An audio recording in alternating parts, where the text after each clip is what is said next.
Hello, hello. I am Dr. Brett Spradlin. We are at Divine Design Natural Health, and it is a wonderful day to have a little autoimmune problem, isn't it? No, we have. Is there anybody here? Yes. First of all? And it is a wonderful day to talk about how you do not have, actually, an autoimmune disease. I know this goes kind of in a long series of you don't have a chemical imbalance, which was followed by you don't have allergies, which was then followed by you don't have an autoimmune disease. And we could just go right down the list. You don't have this, you don't have that. But I want to do, oh yeah, here we go. Alopecia, Raynaud's, Lyme, Graves. These are all things that are considered autoimmune diseases. A lot of people know that. A lot of people have no idea. A lot of people have no idea that what they're coming in here, they would be diagnosed with an autoimmune disease. How about this one? Myocarditis. Has anybody heard of any myocarditis happening since a year ago? No? Chronic fatigue. They're renaming chronic fatigue. We'll talk about that later. There's a new name for that. Anemia, multiple sclerosis, endo, Guillain-Barré. Anybody know where Guillain-Barré comes from? Shots. Myasthenia gravis, Crohn's, Hashimoto's, celiac. I mean, the list just goes on. Narcolepsy. Narcolepsy actually can be classified as an autoimmune disease, and it can be classified as a psychiatric disorder. So just FYI. So we're going to get into some heavy-duty stuff, and I really love this class because I haven't taught this one probably in a few years, but the big thing about this is one of the most misunderstood things in all of healthcare. All of healthcare, because everybody thinks they have problems with this. Let's get right into it. And I'll pass this around. Just so, I've shown this in a long time, just so you know that it's not just me up here talking about beliefs, thoughts, feelings, and opinions. Chill out. Just so you know that this is not about thoughts, beliefs, feelings, and opinions, here is a medical school textbook written by pharmacists for pharmacists and MDs called drug-induced diseases. I'll pass this around just so you understand when we get to the part where we talk about where is all of this stuff coming from. Just so you understand that it's not just thoughts, feelings, beliefs, and opinions. I want you to turn here to these pages, and I want you to look through the index of this book. Hold on, where is it? You can look at all the contributors, all the reviewers, all the MDs, all the PhDs, all the pharmacists. I want you to come right here to the contents section. I want you to read the section 1, section 2, just read the titles of section 1, section 2, section 3. What I mean by that, section 2, drug-induced allergic immunologic diseases. Then I want you to go to section 3 and just look at the title, drug-induced neurological diseases. Are there any neurological diseases up here? Drug-induced psychiatric diseases. You get the point. Go through each section. It's on like the third page. You can't miss it. Pass that around. You gotta take a good look at that. Angie, I want you to memorize that book, and there'll be a test on it in the morning, college girl. I'm just passing that around so y'all can see, okay? Oh, and don't forget, I don't know if I've ever plugged this. Anybody know what this is? If you don't already have one of these, make sure you get one of these. This is kind of what replaced the new patient folders. Divine Design, Natural Health, everything we do. A short little letter from me to you. Then nutrition, what's it all about? Why is no one else teaching you nutrition? Why aren't your dentists, why aren't your gastroenterologists teaching you how to eat? Yet everyone that walks in this door tells me they eat healthy. And they don't, okay? They don't. I promise you they don't. Okay, 146 reasons sugar's killing you, blah, blah, blah. 4 pillars of our process. Proprietary awesomeness right here. You're not going to find this anywhere else, I promise you. And then if you look through here, our services. What do we do and how does it work? This is fabulous. Make sure everybody has one of these. Make sure everybody you know, everybody you don't like, make sure they all have one of those. Last little bit of housekeeping right here. Fall 2022. I had to think about the year because it's flying at the speed of light. We're announcing today, quarter 4 of October, November, December of 2022. We're announcing the new classes. All we're only doing one every month. Cutting back my schedule. Putting these classes together takes a lot of time. We've now got the entire Divine Design Natural Health University recorded and rolling out. We rolled out the beta test about 4 weeks ago. We're getting all the responses back from all the people, the 20 people that we had do it. And from this point on, the new patients who come in here will be doing the Divine Design Natural Health University. So we'll do very few classes in the near future, but we do have some good awesome, awesome things that we're talking about doing in the near future, which you'll be excited about. However, the classes for the rest of the year, October 17th, Lies Doctors Tell Part 6. You will love that. Deb, you will love that. Lies Doctors Tell Part 6. How are those classes? How are they put together? Well, from patients, things I've heard in my own life, things patients have heard from their doctors, things patients have, things other medical health professionals have told me that they heard doctors say. I've put 5 of those together. This is number 6. If you want to go back and listen to part 1, 2, 3, 4, 5, they're all online. Part 5 is a good overview, review, quick summary synopsis of parts 1 through 4. But part 6 is going to be the humdinger of all of them, because I have gathered some stuff from some people that have blown my mind in the last probably 9 months since we did the last one. So Lies Doctors Tell Part 6, it's all stuff that people have heard from their doctors. November 14th, we're doing mystery speaker panel discussion. That is, you know what? I'm not even going to announce it yet because it's a mystery, but that's November 14th. I thought about telling everybody, but no. December 5th, meme what you say what you meme. That's going to be a good intro to the holidays. It's going to be a fun, laid back, cool. We're going to talk about a lot of memes, fun stuff, interesting stuff going on in the world. We're going to do a recap of 2022. That's going to be don't miss it. That's going to be a fun time. That's all the housekeeping. You guys ready to rock? Okay, let's do this. First picture, very important. That is the cutest, most handsome, talented, most compassionate, most amazing little baby in the world. Yes, that's me. Who said that? But this was my mom sent this to me the other day, and I thought in honor of my mom and my grandma and my maternal great-grandma, this was her 70th birthday. I'm sitting on her lap. What else is in that picture that's kind of funny, knowing me? The big 5-pound bag of Ruffles potato chips that they don't make anymore. They don't do them like that. Wow, 5 pounds? I don't know. It was massive. You could gag a maggot with that bag. Look at that. But then the other thing, 70, so even, I don't know when this was. I was 11 months. So here, that cake, even back then we were doing cakes. So it's interesting. I thought, my mom sent that to me. I thought, you know what, I got to put that in the next class. So I wanted to bless you all with it. You are very welcome. Okay, current events. Here we go. I know it makes me sick, but we got to talk about it. Here goes. As of mid-August, there are 146 shots in the developmental pipeline with more than 120 clinical trials underway and 33 approved for limited or full use worldwide. We told you years ago that this was going to come and it was never going to stop. 3 years later, here we are. Well over 12 billion doses of lethal injections have been pumped into humanity's population of 8 billion people. They're building factories to make more shots. Understand that. Churches have set up vaccine clinics. They're not churches. I take that back. They ain't churches. Churches have set up vaccine clinics and supported Pharmakia to receive government funding. Pharmakia, if you don't know what that word means, go back and watch DDNH 108. I believe. That's the Pharmakia class. You might want to know that, Christians. Between now and 2030, there are 30 more messenger RNA gene therapy lethal injections on the way to change your DNA. Know this. And know this. You folks out there, you still think you want to get your flu shots and get your COVID shots? In the future, every single one of your shots, if it comes through a needle, it's going to have mRNA in it. Know that. I'm calling it. I'm telling you right now, it will have mRNA in it. If it comes through a needle, it's going to be there. Period. This right here, laughable. Malnutrition vaccines are also on the way. You think I'm making this up? Next picture. Check this out. This was September 10th. This was 2 weeks ago. Science and Society, malnutrition vaccines for an imminent global, don't you love how they always put that word there? Food catastrophe. You know why they're called globalists?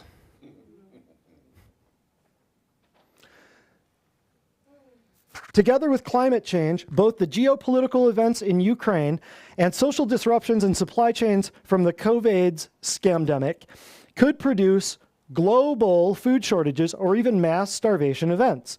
Promising new interventions include vaccines to prevent infections. You can't make this up. Promising interventions include vaccines to prevent infections, infectious causes of malnutrition, or infections disproportionately causing death among the malnourished. Can anybody in here name an infection that causes malnutrition? There's no such thing that exists. What causes malnutrition? Lack of food. No food. Thank you.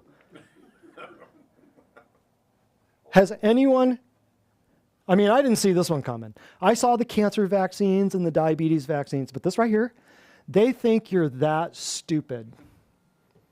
The cause of malnutrition is no food. So couldn't some of these people fix the problem? They've got all the money in the world, right? So let's just keep going. I know you think this is crazy. Here's what Royal Lee had to say about the thing.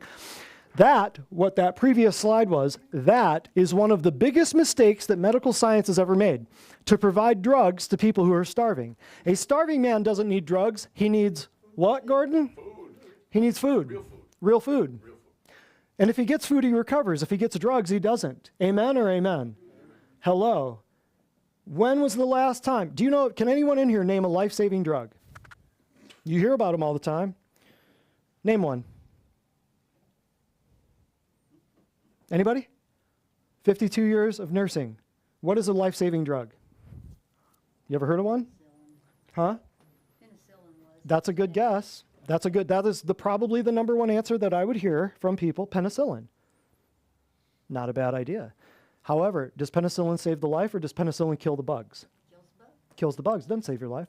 No such thing as a life-saving drug. Get that out of your vocabulary. I love that when they say, when everything stops and the world comes screeching to a halt, make sure you have all of your life-saving medications. Bull, BS, bullpucky. Doesn't exist. Penicillin doesn't save your life. It just buys your immune system time to get its job done. Make sense?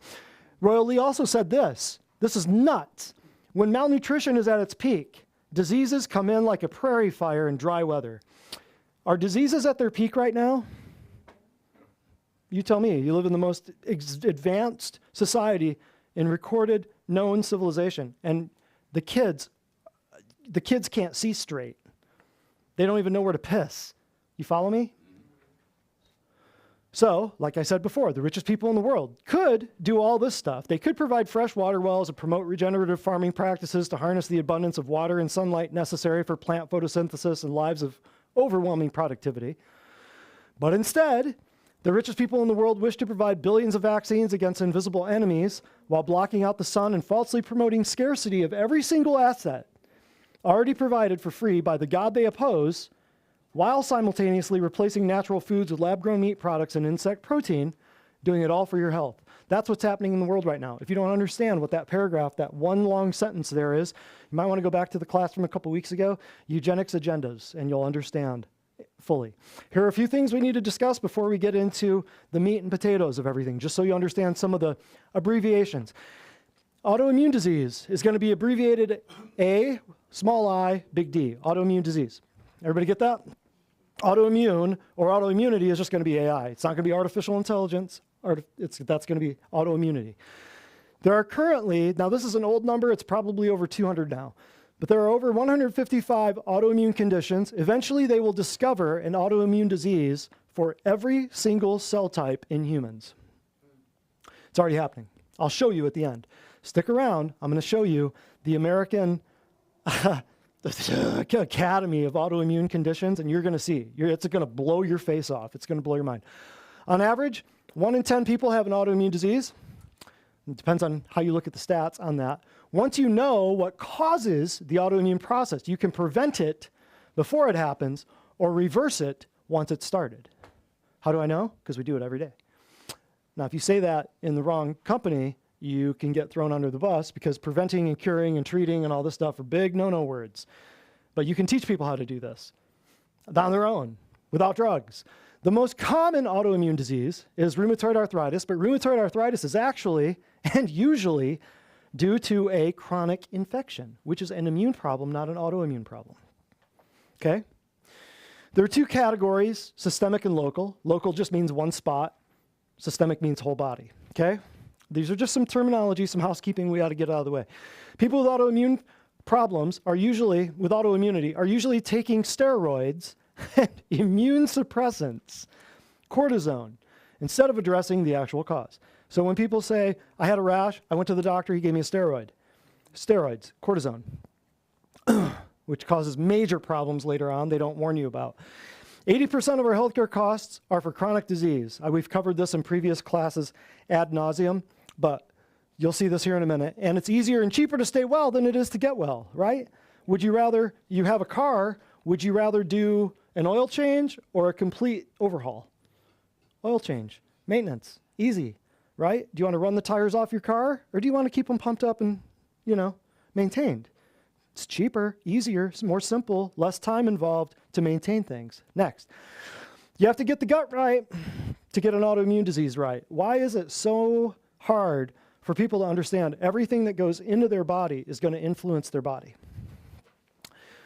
So how are you going to get somebody better if they're still drinking Diet Coke and tap water, and if they're still eating Krispy Kreme and Little Debbie? How are you going to get them better? You're not. That's why you're going to treat them with drugs for the rest of your life if you don't do what we tell you in the next hour and a half. Top 10 drugs, 2016. Here we go. This is 6 years ago, okay? Humira, you've seen the commercials. It's rheumatoid arthritis. Harvoni, hepatitis C. It's inflammation of the liver caused by what they tell you is a virus. Fake.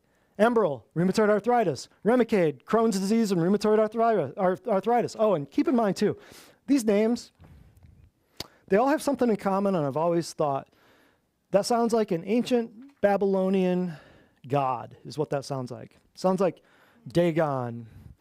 Sounds like, all these names. Remicade, Rituxan, Avastin. Anyway, Rituxan, lymphoma, that's cancer. That's a big word for cancer. Leukemia, that's a big word for blood cancer. Lymphoma is cancer of the lymph nodes, right? RA.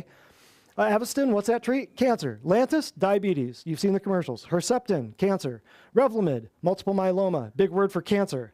Big word for bad cancer. Big word for big daddy bad cancer. That's what multiple myeloma is. That's the king of cancers, just FYI. 10, Advair, asthma. So what you have here, interesting notes, 4 out of the top 5 are drugs for autoimmune diseases. 4 out of the top 5, 1, 2, 3, and 4, 4 out of those top 5 are drugs for autoimmune conditions, and some cost upwards of $1,000 a month. So when people come to me and they say, well, eating natural is I just can't do it, and it's so much money, and natural health costs so much. I ask them, how much have they paid for their premiums, deductibles, copays, coinsurance, and prescription costs for the last 40 years? How sick are they? Did the doctors get them any better? And how much are their drugs per month? You know what they, every single time, tell me? Oh, yeah, that's a lot of money. I didn't think of it like that. I know. The second note here, 4 of 10 are cancer. 1, 2, 3, 4. So 4 of 10, this was 6 years ago. Has it gotten better or has it gotten worse? It's gotten worse, hasn't it? See where I'm going with this? 4 out of them out of the 10 are cancer drugs. Worldwide sales that year, just for these 10 drugs, $83 billion. $83 billion. Are they working? Yeah, they're working to kill you. Oh, yeah. But people line up all day long. Why? Because they're indoctrinated, medicated, vaccinated, glyphosated, cosmeticated, fluoridated, right? All the reasons why people don't think. All the reasons why people seem to be losing the IQ battle every single day. Here is an irrefutable quote from a medical doctor named Lisa Sanders in a book called Medicine's Progress, One Setback at a Time. Okay? I will read it to you like this. A decade ago, I stood alongside my 99 fellow freshmen as we were welcomed into the ranks of medicine in a white coat ceremony. Notice that? Here, on our first day of med school, we were presented with the short white coats that proclaimed us part of the mystery religion and the discipline of medicine. During that ceremony, you got that, thank you. During that ceremony, the dean said something that was repeated throughout my education. Half of what we teach you here is wrong. Unfortunately, we don't know which half. I'll let you all take pictures of that. Send that to your doubting family members who, continue to get boosted and jabbed and boosted and jabbed. And we warned you, this was never going to stop. People are still wearing duck masks. It's ridiculous.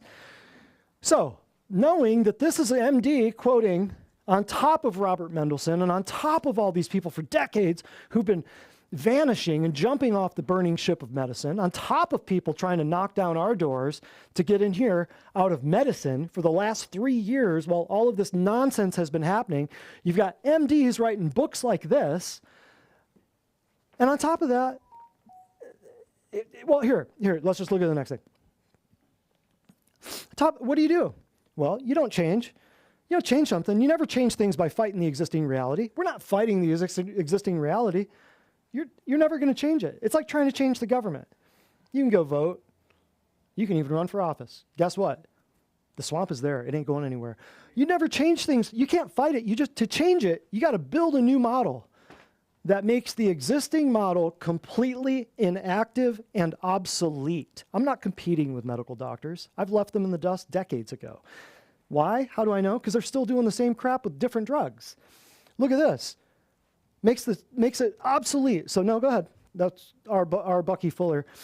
So what do we do to build a new system? Right here, brother. Right here. DDNH, catalyzing statement. In the sacred service of saving lives ahead of time, we're fearlessly freeing billions of beings through all natural, keyword, capitalized, biblical health. Thank you very much. It is a sacred service. So that's what we're doing.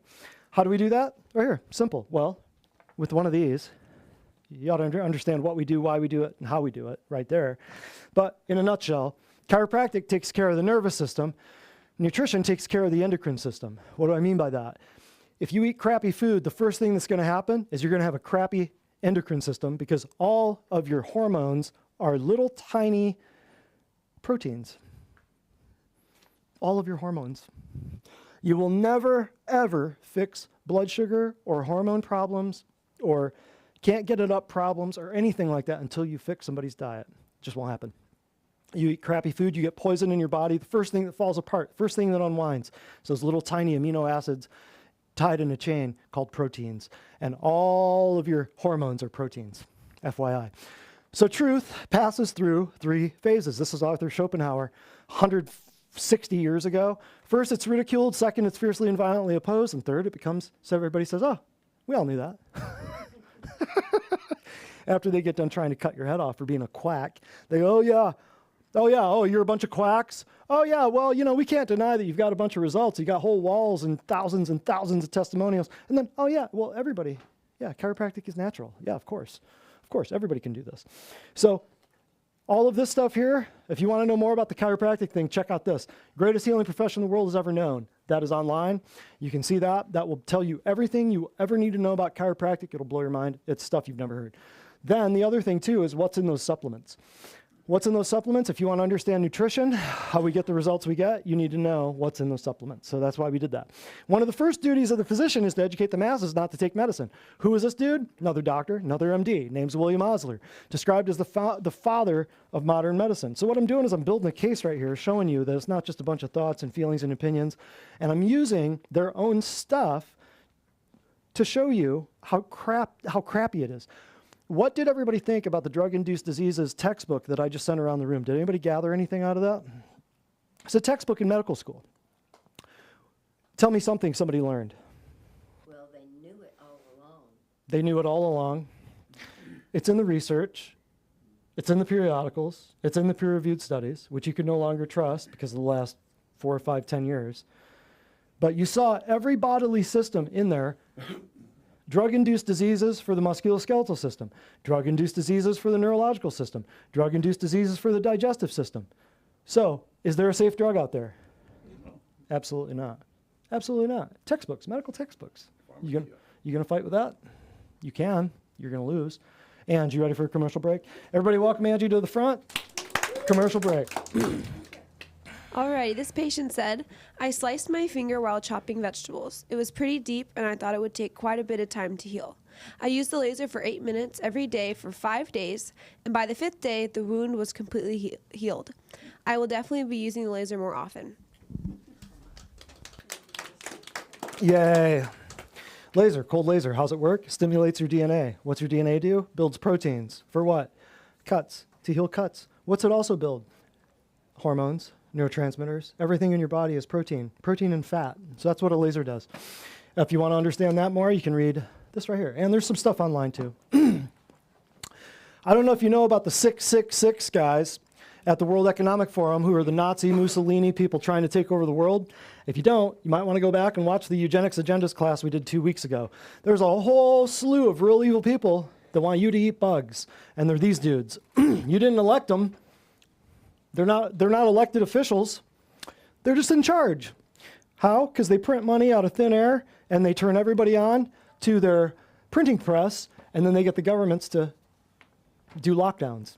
So what will our diets look like in 2030? Let me see. 5 different things right here. Synthetic nutrients. I'll read this for the nosebleed section. I know you guys can't see it. Most fresh fruit and vegetables will be replaced by supplements made by World Economic Forum partnered corporations. You know what that means? You know what that means? That means commercially available stuff in your big box stores. That's what that means. That's exactly what that means. What will our diets look like in 2030? Seed oils. Listen closely. Oils like canola are more sustainable, plus reduce levels of toxic testosterone. Toxic testosterone. See where all this is coming from? These Satanists running the show right here. Oh, listen, it gets better. Diet in 2030, what are you going to be doing? Check this out. Intermittent fasting. We will eat 40% less food in 2030 to meet net zero. This is good for our waistlines and good for the planet. You can eat nothing and be happy. These people are so evil. Right here, you'll love this. Check this out. Micro livestock. 2/3 of our protein needs will come from micro livestock like cockroaches, flies, and worms. These are the people running the world right now. And if you don't know what is going on and your family doesn't know what's going on and you're arguing back and forth about should I get the shot or should I not, or can I fly or can I not, you're missing the whole point. You're distracted. These are the people trying to take over your body with gene therapy, bioweapon, lethal injections. Alternative proteins. You'll love this. 1/3 of our protein will come from soy-based proteins, lab-grown meat, and upcycled citizens. What does that mean? Soylent Green. Soylent Green. Upcycled citizens. What does that mean? They're going to take your What does that mean? remains. Dead people. They're going to turn you, they want you cannibalizing your relatives. They're already getting you to cannibalize people by you taking drugs, because the proteins in the drugs can only be made by the human body, and they get those from the plasma centers. They put them in the drugs, and then you take the damn drugs. See how that works? You want to know why people aren't thinking right? Because they're eating human blood. Yeah, I said it while the camera's rolling. I've been saying it for 10 years now. People are finally listening because they woke up to the COVID scamdemic, right? But guess what? They've been doing that to the vaccines for decades. You just figured it out 2 years ago. That's what the World Economic Forum has in mind for your fork, your plant, for your diet in the next 7 years. FYI. Your family might need to know this, and you might need to shut off the reality TV and stop reading the fiction romance smut. Next. I don't know. Oh, here's a good one too. Chemicals in breast implants. We're doing a disservice to women for allowing these to be on the market, yet we regulate and ban herbs. Funny, huh? We've helped probably a dozen women by now get their breast implants taken out.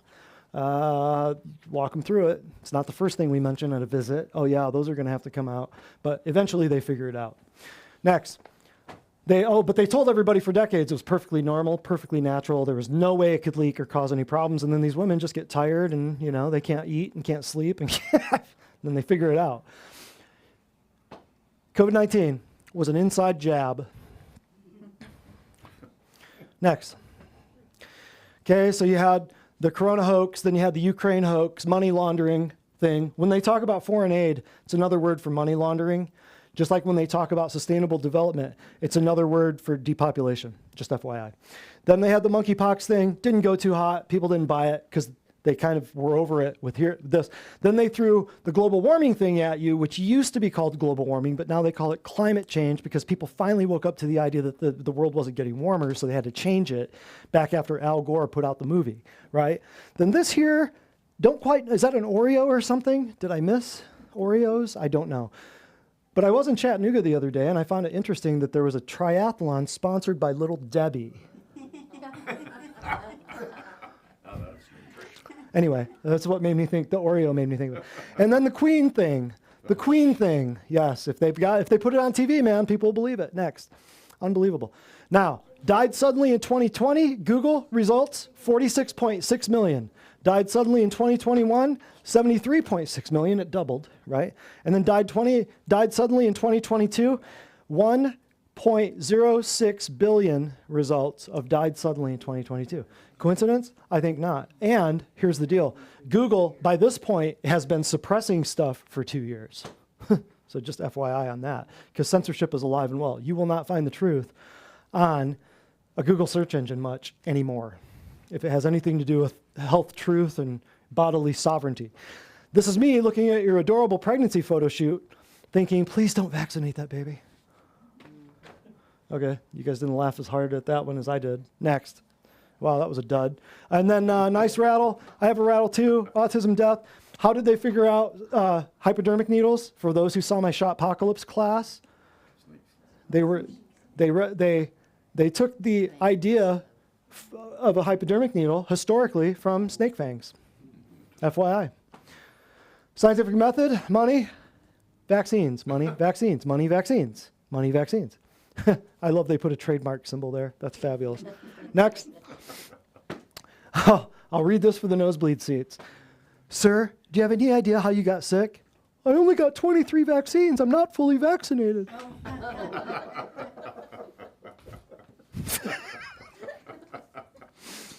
Okay, well, top 5 causes of death in the U.S. We've covered this before. It bears repeating. Cardiovascular disease. If you want to know anything about cardiovascular disease, you need to watch our We Heart You Too class. It's all about the heart stuff. It's in February. February every year, we do a heart class.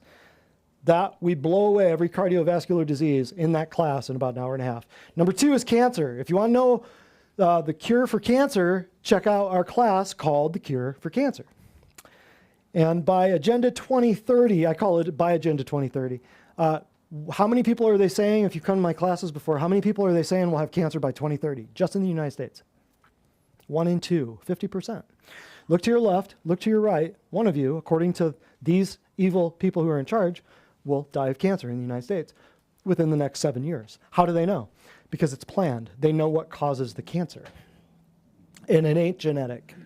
Number 3 of the top 5 causes of death in the U.S., drum roll please, conventional medicine. See that? It's in the research articles, people. And it's on the TV, which is why nobody believes it. Number 4, chronic lower respiratory diseases. And number 5, accidents. So you've got a much, much, much better chance of having heart disease, cancer, dying of conventional medicine than ever getting into a car accident. Does that make sense? And go back to that one real quick. If you want to know more about this, check out the Pharmakia class. Check out the Cult of Modern Death Care. Old classes. Cult of Modern Death Care right there. Chronic lower respiratory diseases, you might want to go back and check out the You Don't Have an Allergies class. And then the accidents class, if you want to check out the chemical imbalance class. You don't have a chemical imbalance class because usually people who are on psych meds get in accidents. So these are all drug related. They're all in that book. Every one of them. All right. Funny, huh? Now, here's David Eddy. He's an MD and a PhD from Duke University. Check this out. See what he's saying here? Check this out. Only about 15% of medical interventions are supported by solid scientific evidence. Many treatments have never been assessed at all. Here we go. If it is true, as the total quality management gurus tell us, that every defect is a treasure, we are sitting on King Solomon's mine. What's he saying there? Every defect is a treasure. We got to milk it. We got to milk that. That's what he's saying, tongue in cheek. Here's 90%. Here's a little well-known fact. In my circles, the cats I run with, the cats that all know this stuff, which are very few, very, very, very few, small circle, 90% of a holistic health practitioner's time is spent uneducating patients about misinformation from media, television, newspapers, magazines, AARP magazine, right? And financially invested sources of disinformation, Medscape, WebMD, yada, yada. 10% is actually treating them. Why? Well, I'll tell you a story. Misty Garman, if she's watching, Misty, love you. She's our rep for standard process for the eastern half of Tennessee. And so she kind of saw this COVID thing go down, and she travels around to all the different doctor's offices in Tennessee, particularly Eastern Tennessee. And so when all this stuff went down, she would go around to all the different doctor's offices and see them. They shut down, they closed, all the different, and what I mean is natural health people, like chiropractors, natural health people. She doesn't go to medical doctor's offices. Very few. Our medical doctors do standard process. But anyway, she would go around to all the natural health places and she would see them locking down. She would see them, CNN playing in their lobby, They'd be locking down, they'd be masking up, they'd be encouraging people to get shots, yada, yada, yada. So she was amazed by our success because we stayed open, we didn't close, and we didn't buckle to the COVID's nonsense. So she saw a lot of people shutting down. Well, the number one account and the number two account in Eastern Tennessee, two of her two top accounts, meaning volume as far as standard process goes, she saw them, they shut down during the whole thing. But she saw us slamming and kicking butt and expanding during the whole thing because we knew it was fake from the drop. It was polio recycled 80 years later. That's what it was. They just swapped out the iron lung for the ventilator. That's all it was. So she pointed out how we were nearly alone in our growth. And she pointed out, man, you guys, everybody else is shutting down. What is it? How are you guys staying open? And I said, well, we taught 32 classes. There's only 52 weeks in the year. And we taught 32 classes almost weekly for the entire year of 2020, right? We have people read books. We have people watch documentaries. We have them come to class. We educate them we give them goals every week. Every week, they come in here and they get goals. We have them come to, events, regular events. We teach people how to use oils, God's medicine. We show people how to have supplements and detox themselves and stay healthy. That's how we do it. So she helped me kind of to see the importance because she said, nobody else is doing this. And she said, I figured it out. She came in one day, she said, I figured it out. I figured out what you do different that nobody else does. She said, your classes. Nobody else does those. Nobody does those. And nobody does them from a standpoint, from that sacred service of saving lives ahead of time. They're going to do a class on arthritis, or they're going to do a class on this, or they're going to do a class on how to check your blood sugar. They're going to do something like that. They're not going to do it from a biblical standpoint of spitting in the face of Goliath, right? So she helped me to understand that. Well, how do we educate? Right here. Here's a good example. We call it out for what it is. The top 7 medical scams, you want to know what they are? Here we go. Baby vaccines, flu shots, cholesterol-lowering drugs, bone density drugs, antioxidant supplements. Not usually a medical thing. That's usually a functional medicine thing. Excuse me. Chemotherapy and fluoride. Top 7 medical scams right there. Now, if you want to know about these, check out we did a class about a month ago, baby vaccines and flu shots. We did a class about a month ago where we laid to waste the entire childhood vaccination schedule. It's called the Children of Shotzilla. You got friends or family that need to know about what's happening in the children's vaccination schedule and why all the kids can't see straight and don't know where to pee. You might want to watch that class.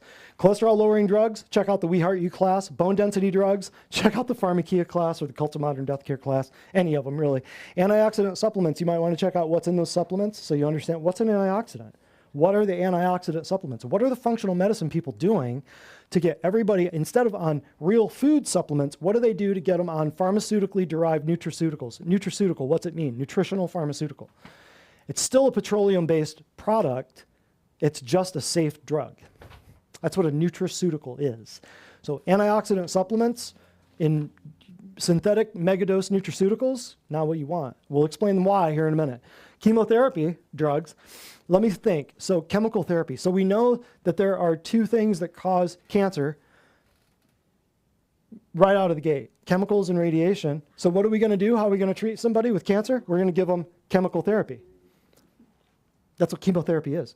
Chemotherapy is chemical therapy. It's drugs for a cancer person that probably got the cancer from what? The drugs. Drug-induced diseases, they get the disease and then we give them more drugs. See how that works? It's a blood cult. That's what it is. Fluoride. It's in your, that's the only thing. Oh, and here, want to watch the cancer class and you want to watch the water class. The water class is called You're Full of It. It's about a 2-hour class on water. Yeah, why is it such a big deal? Because your body's made of 70 or 80% of it. That's why they put it, it's a non-dose it's a non-measurable dose in your tap water. So if you're not filtering your water, you know how to do that, you're dead. What do these all have in common? Number one, they all have little or no benefit. Number two, they all cause documented harm. In the literature, in logic, in reason, in science, they all cause documented harm. They are all about profit. None of those have anything to do with health. None of them. Not one. You might say, well, what about my cavities? Really? If fluoride protected you from cavities, dentists wouldn't exist. Are you tracking with me? Does that make sense? Next. Evil parents of autoimmune disease. What are they? Here we go. This will blow your mind. Put two parents together. What do you have? If you put medicine, which is really vaccines and drugs, together with the corruption in medicine, boom, you have autoimmune disease. I know that's a bold statement. I'm saying it while the camera's rolling for a reason. For a reason. You'll see what I mean here.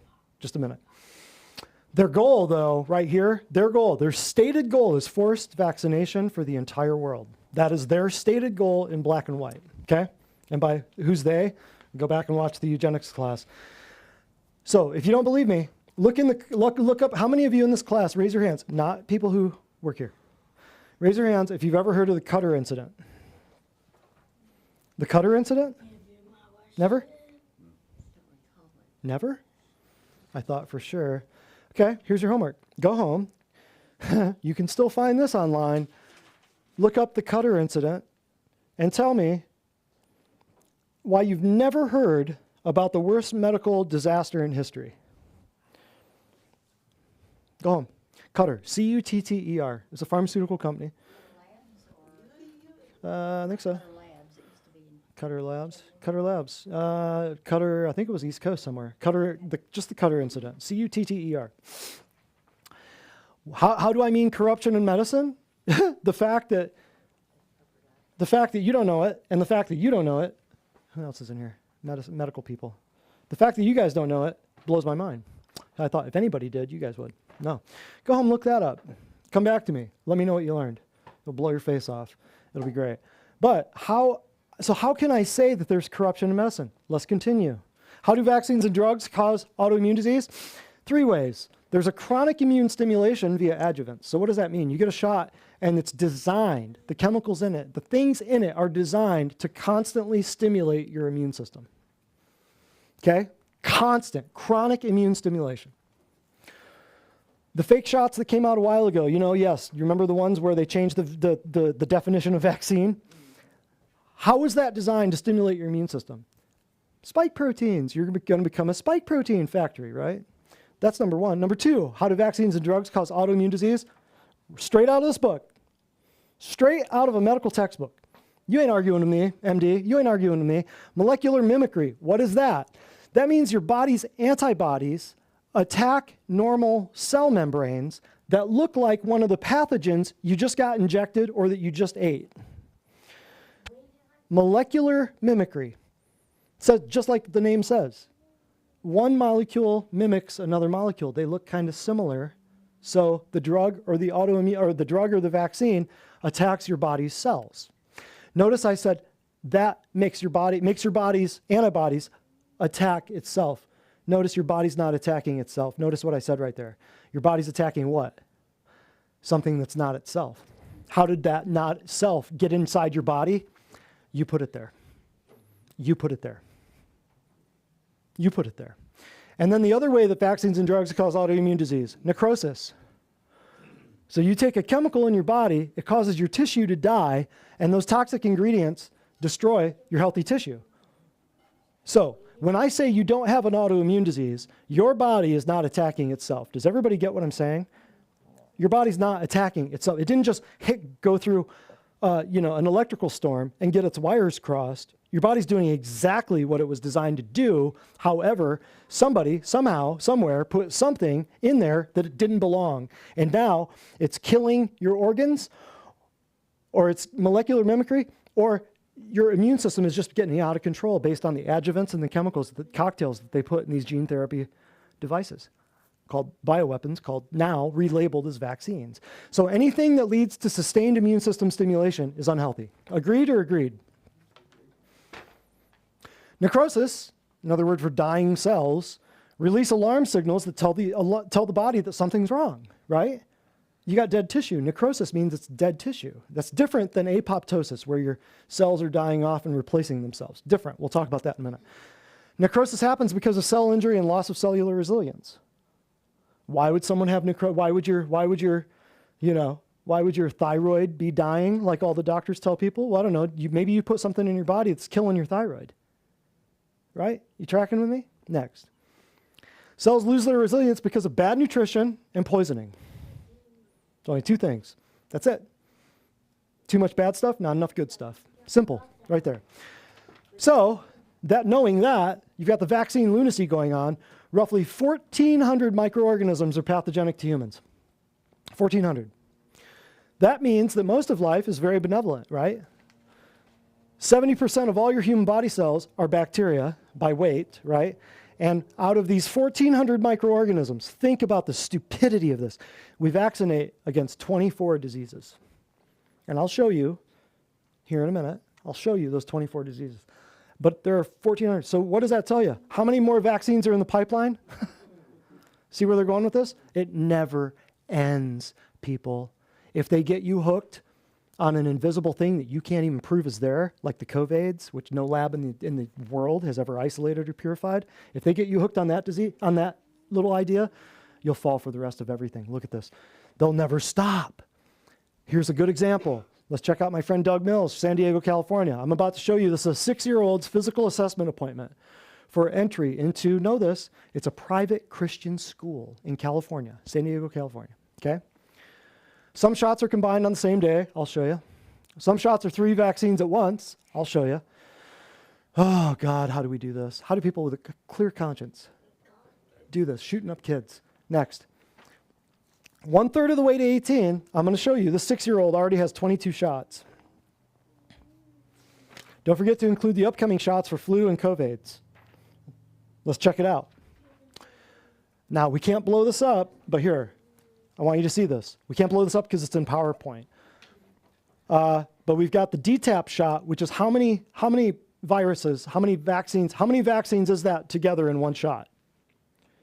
3. That's 3 different pathogens, DTaP. She got April 12th of 2016 at 2 months. She got July 11th at 5 months. She got December 8th at 10 months, and she got August 10th at 18 months. So there's 3 different viruses, 3 different pathogens, 4 different times within the first year and a half of her life. You do the math. Now we've got Hib, Haemophilus B. 3 of those. We've got hepatitis A. Why are we giving hepatitis A? Why are you giving that to a kid? 3 years old, right there, boom.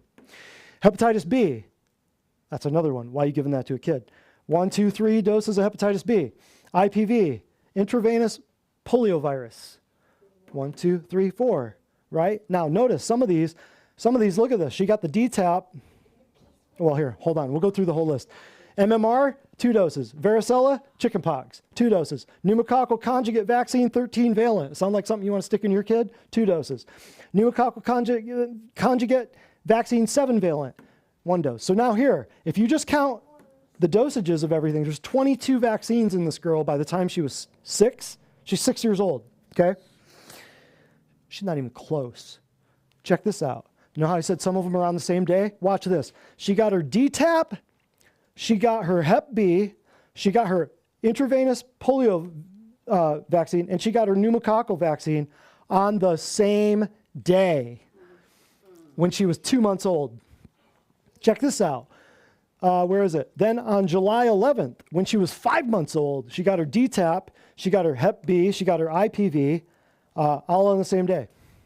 Some of these are within days of each other. Some of them are 3 things at once. She's not even close to halfway there for all the doses that they want in an 18-year-old, and that's only up to 18. They want 80-something doses in her by the time she's 18. That's not counting flu shots or COVIDs. They're rolling out flu shots every 6 months for kids and COVID shots every, 6 months for kids. It'll be here any time. And every shot in the future will be gene therapy, mRNA technology. Every one of them. Synthetic supplements. Okay, what about the drugs? Yeah, they're bad. What about the supplements? If they're synthetic, like you remember the WWEF thing that said you'll buy your supplements from our WEF partnered companies? Remember that? 70% of people currently take a multivitamin, which is a synthetic nutraceutical made by drug companies that is usually loaded with synthetic antioxidants. People are all about antioxidants. They read the AARP and they're like, oh, I need my antioxidants. People magazine, I need my antioxidants. Synthetic ascorbic acid is what some label as vitamin C. Ascorbic means scurvy, A means without. Ascorbic acid means without scurvy. That's where vitamin C came from. Because of the British sailors, limeys, they're sailing around the seas and they didn't have vitamin C, so they'd get into skirmishes and their teeth wouldn't fall out and they wouldn't bleed. And other sailors are like, how are these guys surviving? So the British sailors became known as limeys because they had limes on their ship, which had what? Vitamin C, right? Little history for you.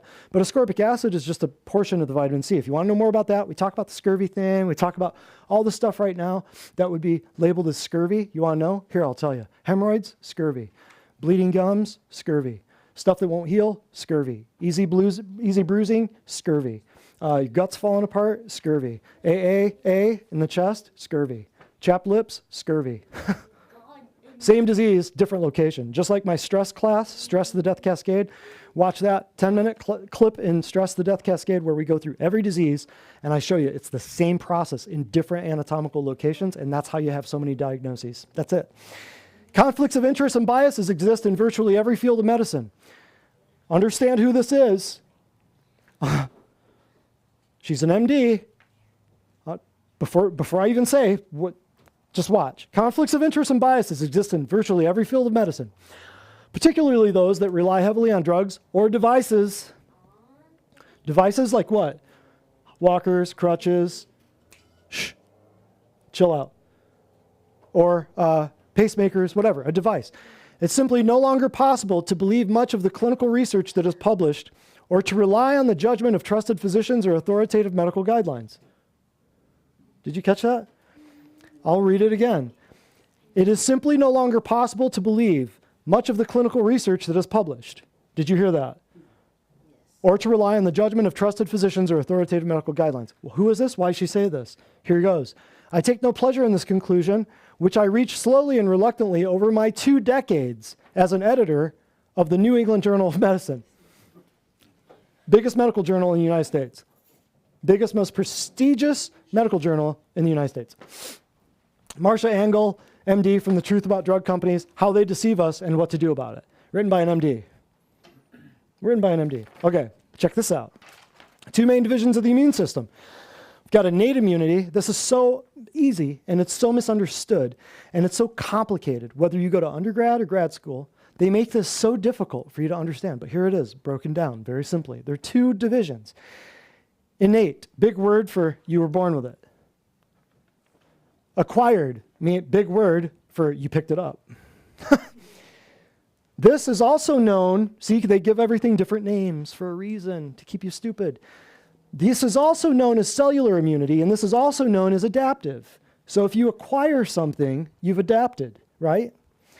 So the innate immunity provides immediate responses within hours. You get stung by a bee, boom, you swell up, right? Some people, not everybody, some people. But that's found. Your cellular immunity is in your skin barriers, your mucous membranes, your phagocytes, eaters, cells that eat. That's what that means. And natural killer cells. Natural killer cells. Know that. The other system, the other division of your immune system, all you got to know about your immune system, here it is. You're born with it or you pick it up. And how do you pick up most of it? Well, through the birth canal, through the pee and the poo. I know it sounds gross, and the blood, and the breast milk, and everything else, but that's why they've destroyed birthing in this country. That's why they've done it. Highly specific antibodies that identify, locate, and respond to specific foreign proteins or bodily proteins, antigens. Simple. Everybody gets confused. Autobodies, antigens, autobodies, antigens. Autobody is yourself, auto, self. Antigens are pathogens. Think of it like that. Antigens are foreign stuff that doesn't belong there. So I'll say it again. Highly specific antibodies that your body develops, that your body creates, which are proteins, diet people. Come on. All your antibodies are proteins, not sugars and not fats, that identify, locate, and respond to specific foreign proteins or bodily proteins, antigens. Why would it respond to a bodily protein? Well, what if that organ is damaged? Or what if that organ is replacing itself? The body has to have a way to respond to its own cells that are either damaged or being replaced through apoptosis, through the cells dying and replacing, dying and replacing. Understand that. And the acquired side of it provides long-term memory, okay? That's all you got to know about the two big divisions of the immune system. They will complicate it with CD4 and CD8s and T cells and T helper cells and T killer cells and cytotoxic T cells. They'll complicate it. Keep it simple. Next. Two types of antibodies. Keep it simple. You have two types, just like we talked about in the last time. This is it. This is so simple. If people understand this, they'll go, I don't have an autoimmune disease. Watch. To foreign proteins and to bodily proteins, just like what we talked about in the last slide. Foreign proteins are not of your body, not self. Bodily proteins are self. This should make total and complete sense if you avoid all the double names for everything that they do. The antibodies to foreign proteins are those that attack potentially disease-causing microbes. You get a cut in your skin, foreign, disease-causing somethings. The antibodies to bodily proteins are those that attack bodily proteins which enter the bloodstream. Why would bodily proteins enter the bloodstream? You got a damaged organ. What damages an organ? I just told you two things, vaccines and drugs, correct? As that book right there states on every single page. The name of the book, again, is Drug-Induced Diseases. Go ahead, people on the internet, look it up on Amazon. Look it up. Next. Royal Lee, however, 100 years ago, Royal Lee discovered this before autoimmune diseases were ever discovered. Listen closely. Check this out. Don't forget, there are two types of antibodies. Natural tissue antibodies, which he back then called autoantibodies. Auto meaning self, antibodies. And there are antibodies to foreign proteins. So see, he's saying exactly what I just clarified in the previous slide. So there's ones to foreign proteins and there's ones to bodily proteins, okay? Most of our textbooks on immune reactions discuss nothing but the antibodies that are developed against foreign proteins. In the next period of scientific development of this physiological reaction, he's predicting, you're going to hear more about natural tissue antibodies. In other words, you're going to hear more about the body attacking itself. Right? He called it autoantibodies. They've been discussed and described, but you won't find them in the textbooks yet. You'll only find them in the periodicals. It takes a few years between the time a discovery is reported and gets into the journals before it gets into the textbooks. So 100 years ago, before autoimmune disease was even a thought. Next. So here it is in a nutshell, just so you understand, okay? Tissue that's dying, tissue that's damaged, tissue that got kicked by a horse, necrotic tissue will be attacked by the body in an attempt to destroy the tissue and the organ producing it. Okay? How's the body break this stuff down? It's got to have a way, right? You didn't create it. God created it. They're trying to control it through the drugs and the vaccines. So the host's autoantibodies against the organ develop during the autoimmune phase. You'll get this in a minute. Next. When a tissue injury doesn't heal properly, it goes autoimmune. You got your lungs breaking down from previous bronchitis 4 months ago, 5 months ago, 2 years ago. Guess what? It goes autoimmune eventually if it doesn't heal properly. How do you heal it properly? Give it the proper raw materials. Proper raw materials will never be included as sugar. Next. Number 4 is the body's autoantibodies are the nucleotides of decaying lung tissue. What does that mean? DNA, nucleotides. Little chunks of DNA floating around. Example, here it is. Bronchitis unhealed will result in necrotic tissue autoimmune phase with antibodies producing what people experience as what? An autoimmune disease. You just got a group of symptoms. Somebody's going to name it an autoimmune disease after some dead guy. I'll show you. Autoimmunity. Here's the simplicity of it.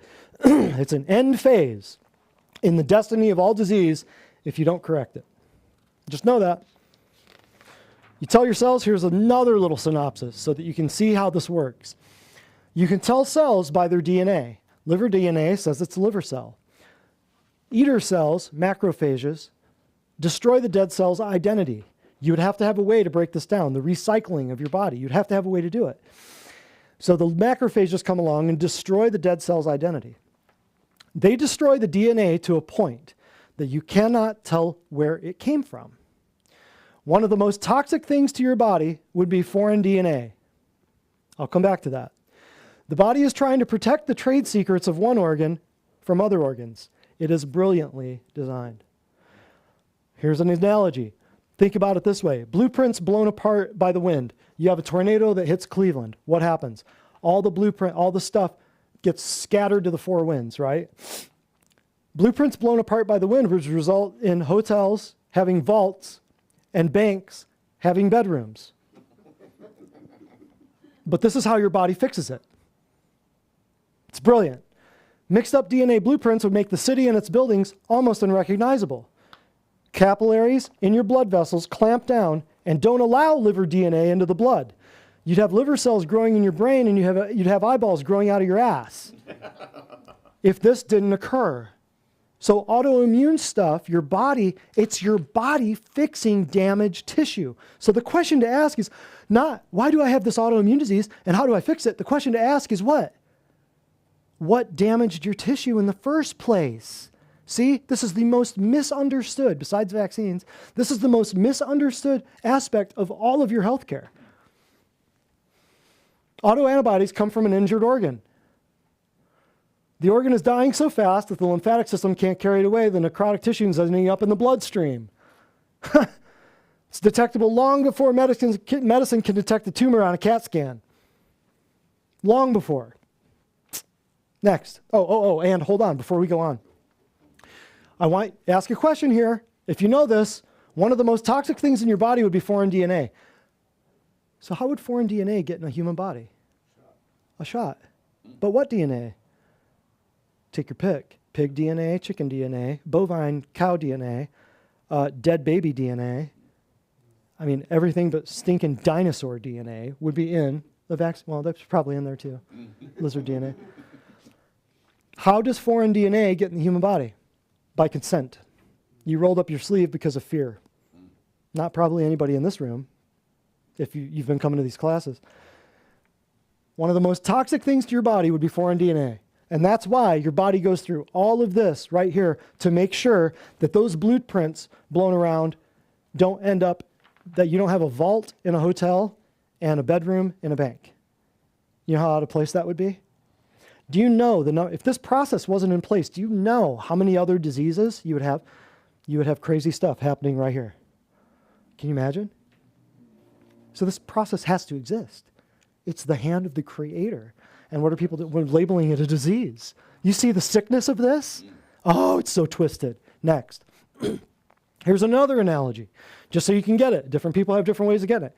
Sharks are attracted to blood in the water like autoantibodies are attracted to autoantigens.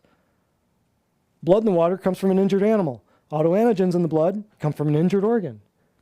So if you've got sharks circling, guess what you're going to be diagnosed with? Autoimmune. Which one? Which autoimmune? Here's the kicker. This is how cool. Whatever tissue is inflamed. That's how stupid it is. I'll prove it to you. Check this out.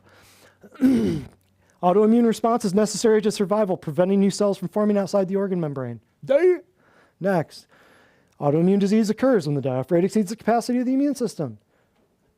Autoimmune disease is not a primary disease. It's part of the disease process. It's the downstream immune response to systemic overload of tissue decay and degenerating organs. So the question to ask is what's causing this and what's causing that? Correct? All of medicine has this backwards. Bass-ackwards all day long. Next. So causes, autoimmunity. We talked about necrosis. Apoptosis is the process of programmed cell death that may occur in multicellular organisms. 50 to 70 billion cells die each day in the average adult human. So if you didn't have this process dialed in, you got 50 to 70 billion problems. Multiplied times hundreds of particles of cells breaking apart. You know how many problems you would have? However many times you can split a cell. You split it a lot. FYI. See, medicine is so limited. They think one bug, one drug. That's it. Because every disease, according to medicine, is caused by what? Class. Two things. What is it? Angie, what is it? Germs and genes. So what they do, they're modifying your genes with something they're telling you is for germs. See how easy? See how easy they got people? Next. Here's what you do when you punch autoimmune disease into Google. You get, and I'll read it for the nosebleed section, an autoimmune disease is a condition in which your immune system mistakenly attacks your body. What's the problem with that sentence? Mistakenly attacks your body. So your immune system is so stupid, it doesn't know how to work. See? When you Google this, that's what you get. I'll continue. The immune system normally guards against germs, like bacteria and viruses. A virus is not a germ, by the way. When it senses these foreign invaders, it sends out an army of fighter cells to attack them. So that's just a simple Google search that I did, I don't know the date. 41.4 million results for autoimmune disease. I guarantee you it would be in the billions now, a few years later, if you typed in autoimmune disease and you looked at the number of results. Guaranteed. Your body's not stupid. Okay, so what are popular examples of autoimmune diseases? Guillain-Barré, fibromyalgia, chronic fatigue, Hashimoto's, Addison's, Crohn's, rheumatoid arthritis, systemic lupus. You'll hear it referred to as SLE or lupus. Epilepsy. Epilepsy? What are you talking about? Yep, autoimmune. I'll prove it to you in a minute. Myasthenia gravis. What? My dad had that the other day. Yeah, did he get a shot recently? Graves' disease. Oh, is that where your eyes bug out and you got a buffalo hump on the back of your neck and your thyroid's all swollen up? Yep. Eyebrows gone? Yep. Pernicious anemia. What? I didn't know that was autoimmune. I know. Nobody does. Type 1 diabetes. Wait a minute. I never heard type 1 diabetes is autoimmune. Yeah, because here's the deal. Was the kid born with diabetes or did the kid acquire diabetes? Acquired diabetes. See? See how they get you? So if the kid acquired diabetes type 1, where did he get it? Same place he gets everything else. You see the pattern? Well, but my kid's type 1 and he was diagnosed with, yeah, he wasn't diagnosed until he was 27. See the problem? Life-shattering illness, right? Didn't find it till he was in his 30s. I see a problem with that. Sjogren's, dead guy. Dermatomyositis. Oh, geez. Multiple sclerosis, RA, another RA. Celiac, Alzheimer's. Alzheimer's, what? What are you talking about? Yep. Inflammation of the brain. Autoimmune. Yep. It's classified as an autoimmune disease. You know what else is being classified as autoimmune diseases? I didn't put on here. Traumatic brain injuries. Oh my God. Next. Popular examples. Oh, and back to that last one, Jonathan. What did I leave off here? Just came out 4 months ago. Sudden adult death syndrome, which is closely related to sudden infant death syndrome. They're the same thing, caused by the same thing. What are they caused by? The shot. The jabs. Yeah. No doctor will tell you that. Next. So the medical system labels normal bodily processes as diseases to be endlessly treated by blocking, suppressing, and inhibiting normal physiology with toxic pharmaceutical poisons, such as peeing, pooing, breathing, sweating, bleeding. Remember, we've talked about the big 5 before. Ladies, you have 5. Guys, you have 4. Well, if you're guy before 2022. If you're guy after. Add lactation to the meal. Yeah, menstruating persons. Inflammation is also a completely normal process, but is treated as the enemy. We'll discuss this in a moment. Well, I think it's just inflammation. Yes, it is. Everything's inflammation. I'll show you why. But wait, there's more. Normal physiological processes labeled as threatening conditions. Heartbeat. Give you a pacemaker, give you an iWatch, give you a Fitbit so the government knows where you are and so that we can monitor your heartbeat and whether you're lying to us or not. Blood pressure. They got Bluetooth blood pressure cuffs. Send your blood pressure right to your doctor's office when you freak out about feeling a little dizzy when you stand up. You put your arm right in the cuff, send your blood pressure right to your doctor so you can up your prescription of lisinopril. And isn't it wonderful? It's so convenient. Then blood sugar, glucose meters. I had a couple people drop off their glucose meters to me next week. See, we're going to do this. It's like the book of Acts. We're going to do this burning ceremony and where everybody's going to bring their witchcraft and everybody's going to bring their medical devices. We're going to throw it in a fire. We're going to add up the value of all of it, like they did in Acts. Sleeping. Oh, I've got a few CPAP machines. I can't wait. But see, what is this right here? Because they label normal human processes, bodily processes that are called diseases to make you freak out and make you think that you're going to die in your sleep because your body's so stupid that it's going to not be able to breathe when you sleep. See how stupid that is? It used to be called obstructive sleep apnea. They took away the obstructive thing. What was causing the obstruction? I don't know, maybe 20 pounds of fat on your neck? Obstructive. Obstructive. Where did the obstructive word go? Where'd you take it away from? Why'd you take away the obstructive? Because they didn't want you thinking about it. What's obstructing it? And aging. Well, you're just falling apart. Yeah, we're going to have to do your knee, and then 3 years later we'll do your other knee, and then we'll do your hip, and then we'll do your other hip. See how that works? They just tell you, you have to grow old, you have to fall apart. No, you got to grow, you got to age. You don't have to fall apart. That's optional. That's up to you. See? But if they get you believing all this nonsense, you're dead. You're done. When the government's paying for your Medicare, don't expect to live very long. You got me? Because they already told you you're going to be an upcycled citizen. All the libtards are going to eat you. Because they ain't going to be farming, are they? And you know how inefficient it is to raise all the crickets and the cockroaches when you could just have the way God designed it, a cow or a lamb? Oh my God. They're trying to take over everything. So I'll say it again. This bears repeating. Conflicts of interest and biases exist in virtually every field of medicine, particularly those that rely heavily on the CPAPs and the vaccines. It is simply no longer possible to believe much of the clinical research that's published or to rely on the judgment of trusted physicians or authoritative medical Faucis. I take no pleasure in this conclusion, which I reached slowly and reluctantly over her 2 decades, 20 years, as an editor of the New England Journal of Medicine. There you go. Commercial break. Angie, come on up. We're almost done. I think I'm going to win the bet. Alrighty, this patient said, 6 months ago, doing basic yard work like mulching flower beds was difficult to impossible. Within a few minutes of hauling 5-gallon buckets of mulch, my back was in such agony that I would need to stop, take a hot bath, and take a pain relief drug. After 2 months of nutrition and detoxing at Divine Design, I was able to mulch an entire flower border with no lingering pain, discomfort, or drugs. Thanks, Dr. Brett and staff. I find no purpose, no calling higher in life than to help people complete their gardening. Okay. Say what you mean what you say. My favorite new insult is, you sound vaccinated. I love that. That was just like 5 days ago. I love that.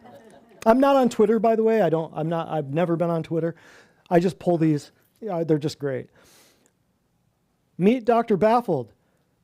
Dr. Baffled can't understand why so many people suddenly have rare conditions or why children are having heart attacks. He's completely baffled.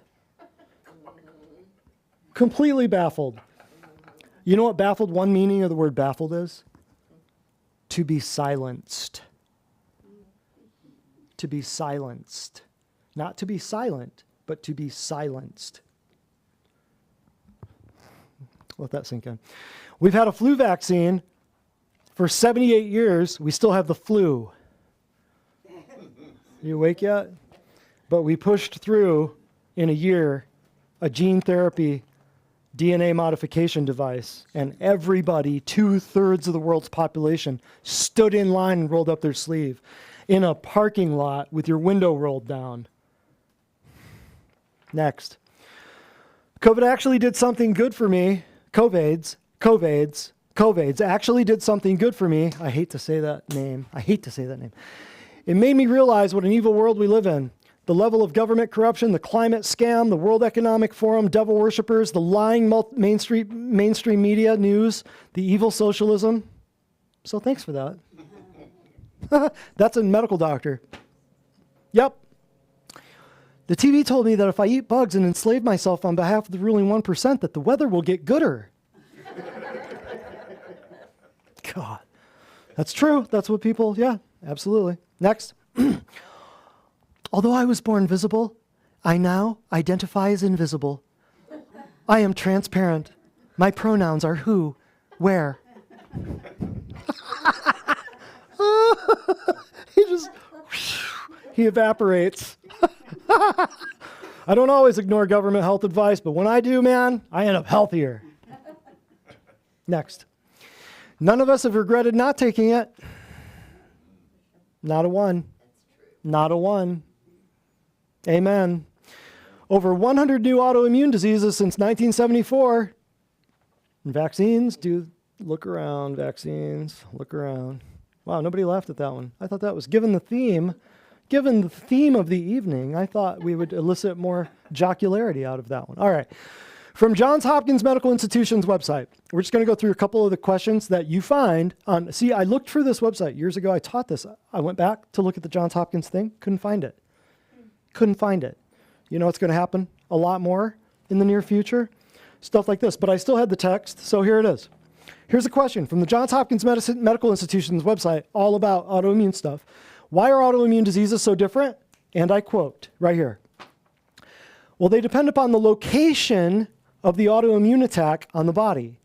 Autoimmune diseases have been found in virtually every organ system in the body. See? Are they going to go for every organ? Yep. Are they going to go for every tissue? Yep. Are they going to eventually hit every cell? Yep. Every cell in your body will be able to be diagnosed with an autoimmune condition. Right there. It's based on the location. See? Same process, different anatomy. Next. Another question. Who takes care of patients with autoimmune diseases? Well, physicians of any specialty can encounter patients with autoimmune disease. Rheumatologists treat conditions of the joints and connective tissue. Neurologists treat central nervous system and peripheral nervous system. So central nervous system is your brain and your spine. Dermatologists treat autoimmune conditions of the skin. Gastroenterologists treat autoimmune conditions of the intestinal tract. Endocrinologists treat autoimmune diseases of the endocrine gland. So you see how none of these guys talk to each other? Right? You got a bunch of specialists. I once read, I think it was an Aldous Huxley. I think it was like, Brave New World or something. Biggest thing that stuck out in that piece of crap book was specialization is for insects. Workers and drones and queens. Workers and drones and queens. Specialization is for insects. So who takes care of patients with an autoimmune disease? Well, that doesn't really hold water, does it? But here's what, here's one of our most frequently asked questions right here. What about the disease I have? There are only 2 specialists in the world that can treat it. You know who told them that? one of the 2 specialists. But here's what B.J. Palmer said. I love this quote. Everybody take a picture of this. You'll want this, I promise. He's the developer of chiropractic. He said, a specialist is someone who knows more and more about less and less until he knows everything about nothing. A pastor I heard one time said, Daddy always told me an expert, there's no such thing as an expert. An X could be anything, like with algebra, X equals whatever. An X can be anything, and a spurt is just a drip under pressure. So how do I answer this? Well, when people go back to that one, Jonathan, how do I answer this? What about the disease I have? There are only 2 specialists in the world that can treat it. Guess what? Your body doesn't care about the name of the disease. Your body doesn't care about the dead guy it was named after. Your body doesn't care about who diagnosed it. And your body doesn't care what level, what stage, what grade. Your body doesn't care a rip about what it's called. Your body just wants to get better, and your body will do that if you stop killing yourself. It's simple. You don't even need to know the diagnosis. Don't you need to see my reports? Nope, don't want to see them. Don't you need to know what it's called? Nope, I don't care. Don't you want to call my doc? Nope. Don't you want? Nope. Let's get to work. I don't care what it's called. How easy is this, right? And we don't have to put you through a $5,000 CAT scan to figure out what lights up, right? God, that's medicine, right? Let's drop $20,000, $30,000, $40,000 for a bunch of imaging so that we can tell you what the name of the disease is, and then even suck at doing that. Ugh. Next. Unbelievable. Drives me crazy. Why are autoimmune diseases so expensive? Once again, this is from Johns Hopkins. I'm building a case here for Johns Hopkins. It's going to blow your mind. You ready? Why are they so expensive? This is a quote. They continue for the lifetime of the patient. There's no cure. They require continual care. No cure is available. Drugs used to treat autoimmune conditions are expensive with unfortunate side effects. That's the best they can tell you. Johns Hopkins. Who was in cahoots with the CDC and the World Health Organization, or the World Hoax Organization, and the Crime and Death Corporation, and the World Economic for them? Who was in cahoots with them? Johns Hopkins. I'm going to show you something. It'll blow your mind. You ready? Here's another piece from Johns Hopkins. I wish I could blow this up. I'll read it for the nosebleeds. Here is a report that was entitled something about the global response to contagions or something like that. Here's what they're going to do. They're going to have disease detection, surveillance, and situational awareness. Like basically this whole thing is like a 100-page document on this think tank at Johns Hopkins, right? And what they're going to do to make sure that all of this contagious viral bacterial stuff that they're going to release on the population, that we can go into more lockdowns, more masks, and more vaccines. Here's disease detection, surveillance, and situational awareness. They want to have ubiquitous genomic sequencing and sensing. What does that mean? As a surveillance tool, ubiquitous sequencing would allow for the near real-time characterization of pathogen biology, including determinations of virulence, transmissibility, sensitivity, or resistance to medicines or vaccines. So they want to have just everywhere, they want to have genomic sequencing for your DNA. That's what that means. Drone networks for environmental detection. What does that mean? Without reading all the crap, drone networks for environmental protections means they have little drones flying all over the place, sampling your air and spraying your crops if they detect a pathogen. It gets better. It gets better. Remote sensing for agricultural pathogens, that kind of ties into the drones. Microfluidic devices. Lab-on-a-chip diagnostic devices that have the potential to augment or replace traditional laboratory testing equipment in some contexts. What does that mean? Instead of shipping your blood to a thing, you go down to Walgreens and you just prick your finger and boom, they got your blood. They can tell you what you have. That's what that means. This is where we're going, folks. It ain't going away. This is coming fast. Handheld mass spectrometry. What does that mean? Mass spectrometer, you take your phone out and you zap a particle and it'll tell you what it is. It'll tell you, is that calcium or is that Xanax?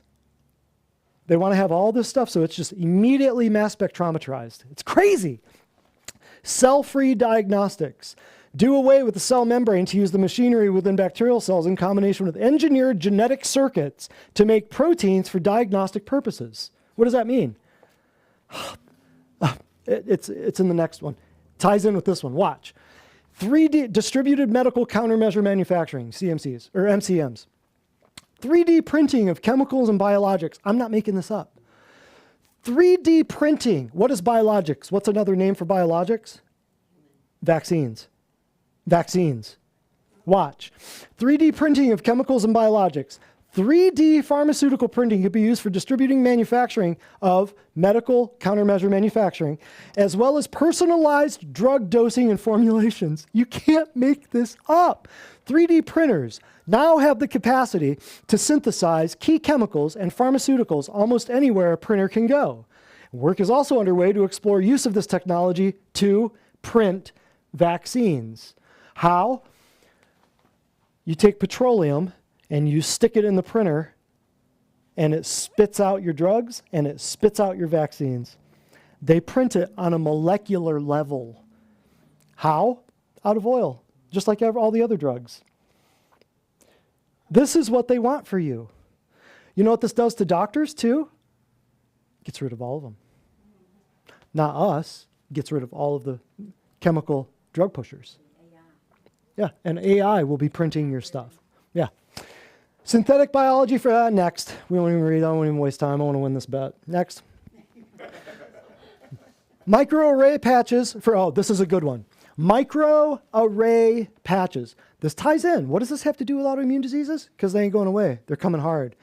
Microarray patches for vaccine administration. I wish I could blow this up so you could read this.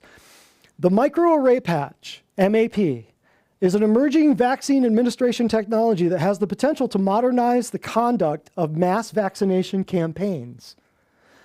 The widespread adoption of microarray patch technology would significantly decrease a population's time to complete immunization operations by enabling self-administration during emergencies. What does that mean? It means no more needles. No more needles. You take a piece of Scotch tape with submicroscopic needles on it, and you just go bloop, you stick it on your arm. No more needles. The days of needles are going bye-bye. That's what this means. Now, this is the whole reason I'm showing you this. The whole reason I want you to see is this right here. You've been seeing a lot of stuff about shedding and transmitting, and you've been seeing a lot of stuff about women's, reproduction rates going down, and old women that no menopause for years, and all of a sudden they're bleeding again. You want to know why? Right here. Here it is. Self-spreading vaccines. This is the Johns Hopkins. What was the name of this? I can't remember the name of the document. You can Google it. You can find it right on their website. But this is where they're talking about self-spreading vaccines. Listen closely. Self-spreading vaccines are genetically engineered to move through populations like communicable diseases, but rather than causing disease, they confer protection. I've told you about this for months. I've told you about this for 2 years. You don't want the vaccine? Great. Your husband goes to get the vaccine. Guess who just got vaccinated? You did. Self-spreading vaccines. Where's it going to spread to? The wall? No, it's going to spread to people around you. So instead of causing disease, they confer protection. The vision is that a small number of individuals in a target population could be vaccinated, and the vaccine strain would then circulate in the population, much like a pathogenic virus, resulting in rapid, widespread immunity, right? You can have ingestible bacteria for vaccination. Here's the other part I want you to see. Self-amplifying mRNA vaccines. Here we go. Here we go. This is what they do. This is what they do. This is what they love you so much. They love you so much. Self-amplifying mRNA vaccines. Ready? Check this out. SAM vaccines use the genome of a modified virus with positive sense RNA, a certain spin to it, positive sense, which is recognizable to our human translational machinery. Once delivered inside a human cell, the self-amplifying mRNA is translated, means turned into protein, and creates two proteins, an antigen of interest to stimulate an immune response. Remember, how do you cause autoimmunity? You stimulate the immune response, part number one, and a viral replicase, an enzyme that replicates viruses, for intracellular amplification of the vaccine. The ability of the self-amplifying mRNA vaccine to self-replicate results in a stronger, broader, more effective humoral and cellular immune response than some other vaccines. Humoral meaning long bones, meaning the humerate, long bones. What does this mean? They put it in you. It doesn't just stay in your arm. It goes into every cell, goes into every nucleus of every cell. And it creates proteins so that you become a self-amplifying mRNA spike protein producing factory. This is what they're doing. And since you're peeing, pooing, breathing, and sweating around other people, the self-spreading vaccines are going to take over the world. Yes. Transmission. People don't call it vaccine shedding because this isn't defined as a vaccine. It's defined as a bioweapon. So they call it transmitted, transmitting. They call it transmission. Self-spreading vaccines, transmission. You didn't get the shot, but your kid got the shot and came over. Guess what? Within a certain amount of time, a lot of people say in 6 months, whatever, your infectability is huge. Huge, huge, it's huge. I just wanted you to see that. It's ridiculous. But that's Johns Hopkins. It's the same people that just told you all the questions about autoimmunity. That's the same people. Who do you trust? Oh, what was that last one? I think that was here's a whole page on the self-spreading vaccines. Also known as transmissible or self-propagating vaccines are genetically engineered to move through populations, just like I said. Where was the, oh yeah, right here. Check this out. In the event of a grave public health threat, the one that maybe they drop on you out of an airplane, self-spreading vaccines could potentially be used to broadly inoculate human populations. Like the approach in animals, only a small number of vaccinated individuals would be required in order to confer protection to a larger susceptible population, thus eliminating the need for mass vaccination operations. There will never be more needles. It will all be this. They'll drop it. They'll drop it on you out of planes. It'll be breathable. Yep. They've been doing that for years. They've been doing that for years in little marshmallow things so the animals will eat it, and then they're trying to kill off the wildlife so you have nothing to rely on. That's what they're doing. The classic sign of autoimmune disease, inflammation. How many times a day I hear this? I don't know. It's probably just inflammation, because where have they heard that? their doctor, trying to poo-poo the whole inflammatory thing so that they can go, yeah, it's just inflamed. So here, take an NSAID. Or here, take this painkiller. So inflammation, know this. If you know this, you'll always understand. You'll always understand how screwed up this is. Sharp. Inflammation is sharp. It's swelling, it's heat, it's a loss of function, it's redness, and it's pain. It's right there, sharp. Inflammation is sharp. There's a reason. Why does it swell? Because you got a lot of blood there. Why is it hot? Because you got a lot of blood there. Why did it lose function? You fell on your elbow and it's all swelled up and you can't elbow with your elbow. It's because it's swollen and it's hot and there's a loss of function because there's a bunch of blood there. Why is it red? There's a lot of blood there. Why is it painful? Because it's swelling up and it's stretching your nerve fibers in your skin. It's painful because there's a lot of blood there. So when you're inflamed, there's a lot of blood there. The life of the creature is in the what? In the blood. So why would a doctor give somebody a non-steroidal anti-inflammatory drug? Anti-inflammatory being the key operative word there, right? Inflammation is great for your body. It's a healing process. Life is in the blood. It means your blood is going where your body needs it. NSAIDs shut off inflammation and pain. They go by many names, but there's a few.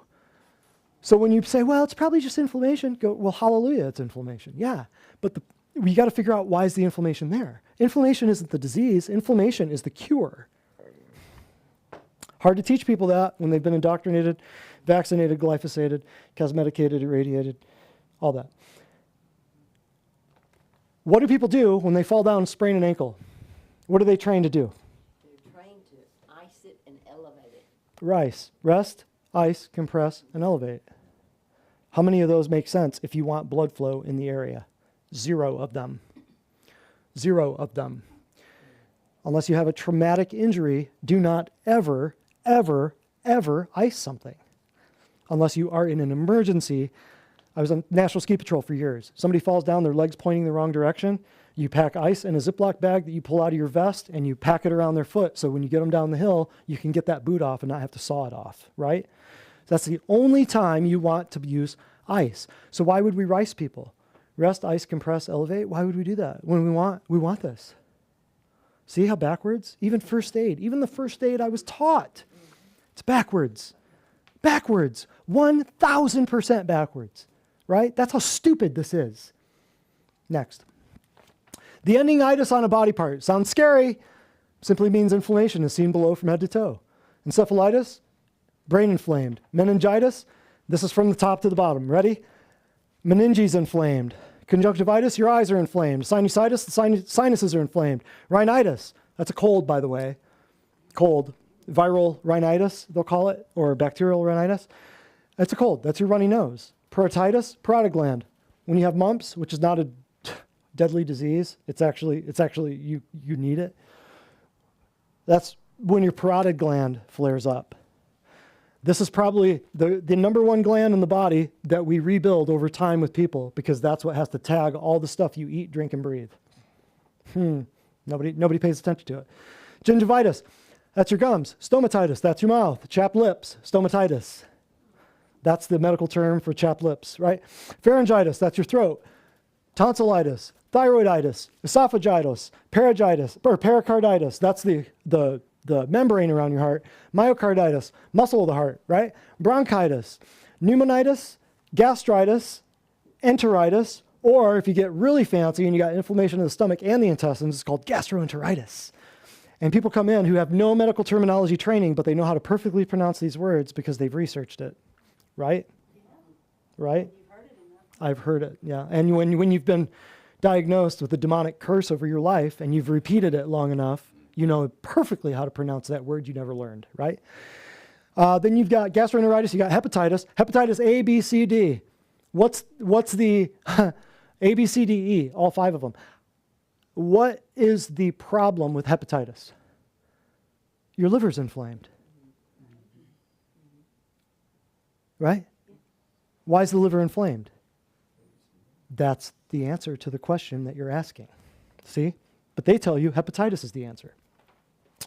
Appendicitis, what's the fix? Rip it out. Cholecystitis, gallbladder, what's the fix? Rip it out. Pancreatitis, what's the fix? Can't rip that one out. You're done. Colitis, Ulcerative colitis is where you hear that one all the time. My UC, I have UC, I have UC. Do you have UC? I have UC. Have you seen my UC? Ulcerative colitis. That's your colon, inflammation of your colon. That's all that is. Nephritis, kidneys, cystitis, bladder. Boom. 26 organs right there. But wait, there's more. You can inflame your joints, your nerves, your muscles, your skin, your cells, or your blood vessels. There's how you talk. Or you could say arteritis. Arteritis would be arteries. Vasculitis would be blood vessels. See? So you can inflame anything in your body. So the question is, why is the stuff in my body inflamed? But when you go to a doctor and you say, hey, I have a headache, he diagnoses you with a migraine, which is what? A headache. See the problem? You already knew you had a headache. Why'd you go to the doctor? Just so you could run a CAT scan and MRI, blood labs, and he could tell you got a migraine, give you a drug? You just wasted a lot of time, a lot of money, and a lot of logic, right? So when you go to a doctor, you say, my stomach hurts. And he goes, well, you have gastritis. Oh, I do? He didn't tell you anything you didn't already know. It just sounds different. See the trick? You didn't take a 2-week-long medical terminology class so you could understand his fancy wording, right? Next. Biblical conditions. See, the question here is, if I can, through 26 years of studying the Bible every day, I have been able to come up with only this list, and if I'm missing any, I implore everybody in this room or anybody online, if I'm missing any, I'm all ears, because I've combed my brain to try to figure out 2 things. If there's any more that I have not listed, that's number 1. And then number 2 is, if these are all the diseases that were happening in biblical times, what the hell's all the other stuff? Where'd cancer come from? Where'd heart disease come from? Where'd multiple sclerosis come from? Where's diabetes come from? Where'd they all come from? If they weren't here, then that means we made them. Correct or correct? Epilepsy, you got too much nervous system activity. Paralysis, you got not enough. And whether you fell off a wall or whether you were born that way your whole life, it's still paralysis. Eyes, ears, tongue. It's not a problem with the skin, it's a problem with the nerves. Then you develop a problem with the skin because your nerves are dead and you didn't notice that you stepped on a nail. And then so you keep hobbling along on it. The problem is you can't feel pain. So then the foot gets infected, the foot falls off. Everybody thinks it's a skin condition. Neurofibromatosis, Job's disease. That's one I left off here, neurofibromatosis. That's what people think it was Job's disease, right? Hand deformity, congenital anomaly, or the guy got caught in a battle. Fever, poisoning, starvation. What causes it? Poisoning, starvation. Bleeding. The woman with the issue of blood, 12 years, spent all her money on doctors and was none the better. Bleeding. Demonization. People have a hard time believing this if you don't read the book of Acts, but it's all over the Bible. It's all over the New Testament. It's all over the book of Acts. It's all over the rest of the epistles of Paul. If you don't understand what this is, honey, you don't understand what's going on in the world right now, right? So there's what we call possession is the Greek word for demonization, if you don't understand that.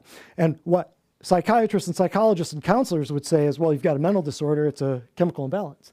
But we already discussed you don't have a chemical imbalance years ago. Go back and watch that one. And then death is when you have any or all of the above, right? Can anybody think of anything else I left out? So where did all the other ones come from? Right? Something to think about. All right. Now, final thing here. This is the American, what used to be called, they've changed all this too since last time I looked it up. It used to be called the American Autoimmune Related Diseases Association, but it's now just called the Autoimmune Association. It used to be called ARDA, A-A-R-D-A. So check this out. Here's the list of all the crap that they label diseases. Narcolepsy, optic neuritis, keep going. Peripheral neuropathy. What? I thought that was a diabetic thing. Nope, autoimmune. Fibromyalgia, sarcoidosis, Takayasu's arteritis, interstitial cystitis, Kawasaki disease. That's when somebody stole your motorcycle. I'm just kidding. No, Kawasaki, that was a dude. That was a Japanese dude. But notice the itis at the end of all those. Well, itis, go back to that. Jonathan, pretty please. Notice the itises. Notice the last name of all the dead guys, like Sjogren's and Hashimoto's and Kawasaki and Raynaud's. Note the number of those referred to. If you click into some of these, you don't have to, but if you click into some of these, it'll tell you, like this Tolosa-Hunt syndrome. Now, I've never heard of it, but I guarantee if you click in there, it'll tell you how rare it is. 0.00052% of the world population suffers from it, and they'll make you think that everybody's got it and that there's only 2 specialists in the world that know anything about it. Oh, here's a kicker for chronic fatigue syndrome is being relabeled. I learned from looking at this. Chronic fatigue syndrome means they don't know what causes it. Chronic fatigue syndrome, which is also another word for idiopathic, they don't know what causes it. Chronic fatigue syndrome is being renamed myalgic encephalomyelitis, ME. So when you start hearing people say, I have ME, well, I have me too. What are you talking about? No, when you start hearing people say ME, I have ME, it's myalgic encephalomyelitis. It's unbelievable. It's from vaccines too, and drugs, and crappy food. But so when people say that, they're just, see, every 5, 10, 15, 20 years, they just change the name of stuff. Keep people guessing. Now, go to the resource center here, Jonathan, and go over to about autoimmunity. I want you to see this. What causes autoimmunity? Here we go. The immune system normally can distinguish self from non-self. Those terms sound familiar. Some lymphocytes are capable of reacting against self, resulting in an autoimmune reaction. Ordinarily, these lymphocytes are suppressed. Autoimmunity occurs naturally in everyone to some degree. See, they're right here. They're right. There's a little bit of truth, right? And in most people, it does not result in diseases. Autoimmune diseases occur when there is some interruption of the usual control process, allowing lymphocytes to avoid suppression, or when there's an alteration in some body tissue so that it's no longer recognized in self and is thus attacked. They're right. They're telling you right in front of your face there's some kind of interruption, but they're not telling you what the interruption is, are they? What's another interruption that nobody's going to think of that could cause autoimmune diseases that just sprung up when everybody was locked down for the first 2 weeks of the last 3 years? 5G. Well, I got the COVIDs. No, you didn't. No, you didn't. So what are the types of autoimmunity? They frequently classified, oh, wait. No. Let's just skip down to, the stats. Check this out. Oh, geez. Yeah, right here. Autoimmune diseases by the numbers. 24 million of the U.S. In the U.S., autoimmune diseases affect more than 24 million people. 80% of all patients diagnosed with autoimmune diseases are women. Women, you should know why. If you want to know why, watch Stress, the Death Cascade, and I tell you why it's women that always have more diseases, but it's women who always outlive men despite the fact that they have more diseases.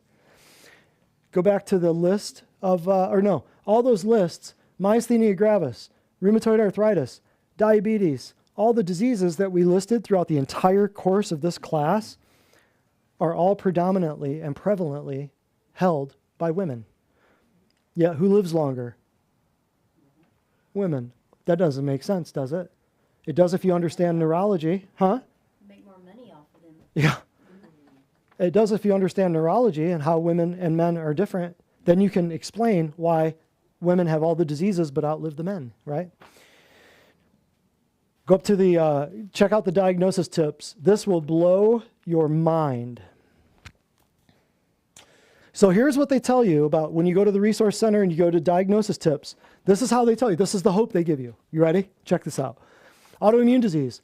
You got to know your family's medical history. Because Angie, what could possibly be causing the autoimmune diseases? Your genetics. So you have to know what's wrong with your mom, your dad, your maternal grandma and grandpa, your paternal grandma and grandpa. You got to know. Your aunts and uncles. Well, did Uncle Larry have this? Because if Uncle Larry had this, then this could possibly be you. That's what that says. Number 2, keep a list of symptoms. That's simple.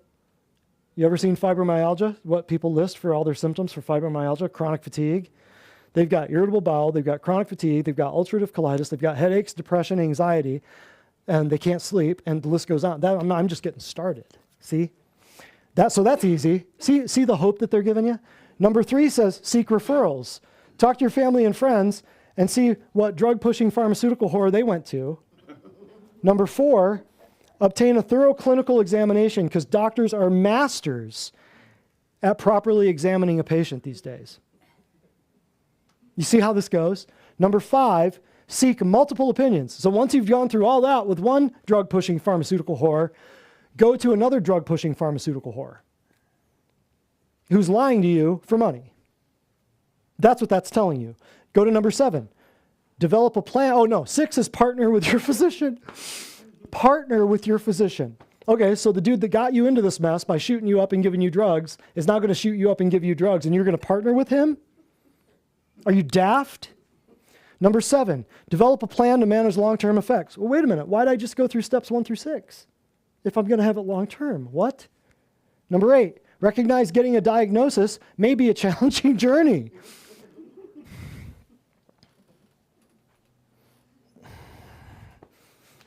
That's the Autoimmune Association of the United States right there, or of the world. That's international.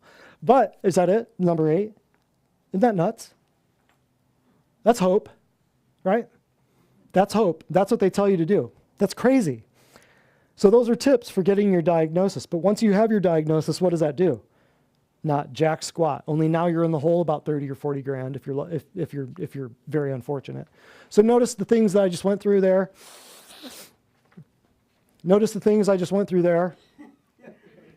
Yeah, we talked about all these. However, the very last one, we don't know what causes this group of symptoms. And then the support groups. If you look at those diseases, every one of those diseases has a support group where you and other people who suffer from that clump of symptoms sit around, lick your wounds with no goal of any lifestyle change or any cure.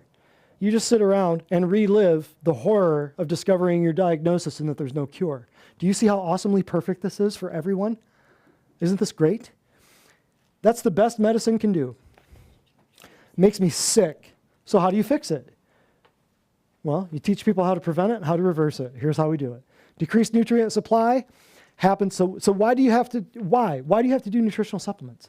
Well, because people aren't getting it because they've got a decreased nutrient supply due to the soil's depleted because people don't farm the way the Bible told them to. Right. They have a poor diet because the plants grown in the depleted soil have crappy nutrition as well. So the plants get attacked by bugs that the plants used to be able to fight the bugs off, but the bugs can't be fought off by the plants anymore because the plants didn't get the vitamins and minerals from the dirt. So now we have to spray it with a bunch of chemicals, which ends up on the food. But then that didn't work after a while, so we had to genetically modify the seed so that then we could spray it with chemicals and keep the bugs away. So that leads to what? A poor diet. Then you got to process and refine it and chemicalize it to ship it long distances. Then everybody gets all these food allergies, and that's a new class of disease. So they're going down to the allergist to get shots through a needle, which causes what? Then you got genetically modified foods containing what? Foreign proteins. So what if the genetically modified foods have all these foreign proteins in them, shapes of molecules that your body never recognized? What's going to happen when you ingest a foreign molecule into your gut, a foreign protein? Is your body going to attack it, or is your body going to attack it? Number 2 reason why you got to have supplements is increased nutrient demand due to people going through all the stressors of the environment, the food, the water, the air, the chemicals, the cosmetics, the stuff they put in and on their bodies. Then all the chronic illnesses that they have are going to place a higher nutrient demand on the body. Then on top of that, they're going to take the drugs and vaccines. And then the one thing I left out right here was media. And the other thing is toxic people who don't understand any of the stuff we just talked about. So they're going to be sick and reacting because they're sick and reacting to being sick and reacting, thinking that they have a chemical imbalance, but they're causing a chemical imbalance by taking the psychiatric meds that they're taking to correct a chemical imbalance. Can't make it up. What's another way we fix it? Royal Lee figured this out 100 years ago.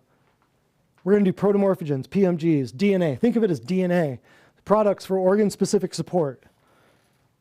For your heart, your skin, your adrenals, your liver, your hypothalamus, your mammary glands, your muscles, your nerves, your eyes, your testicles, your bones, your ovaries, your pancreas, your parotid gland, your pituitary, your lungs, your prostate, your kidneys, your spleen, your thymus gland, your thyroid gland, and your uterus. How does this work? A, it rebuilds an organ. B, it acts as a decoy so your body's antibodies are not attacking you because of the drugs and the vaccines. We have 22 options right there. Those are the single ones. There are other ones mixed into. Some products have 2, some products have 4 PMGs. But when you see the word PMG right here, protomorphogen, before forming. So PMG is DNA from animal cells. So when people say, well, I'm a vegan, I'm a vegetarian, I say, well, good luck with that, because you can't get that out of plants, because plants don't have them. Not the way you were designed. You can be a vegan and a vegetarian if you want to be, but not being a patient here. I'm sorry. It doesn't work that way. So that's where we're at. That's it? Oh, no, darn it.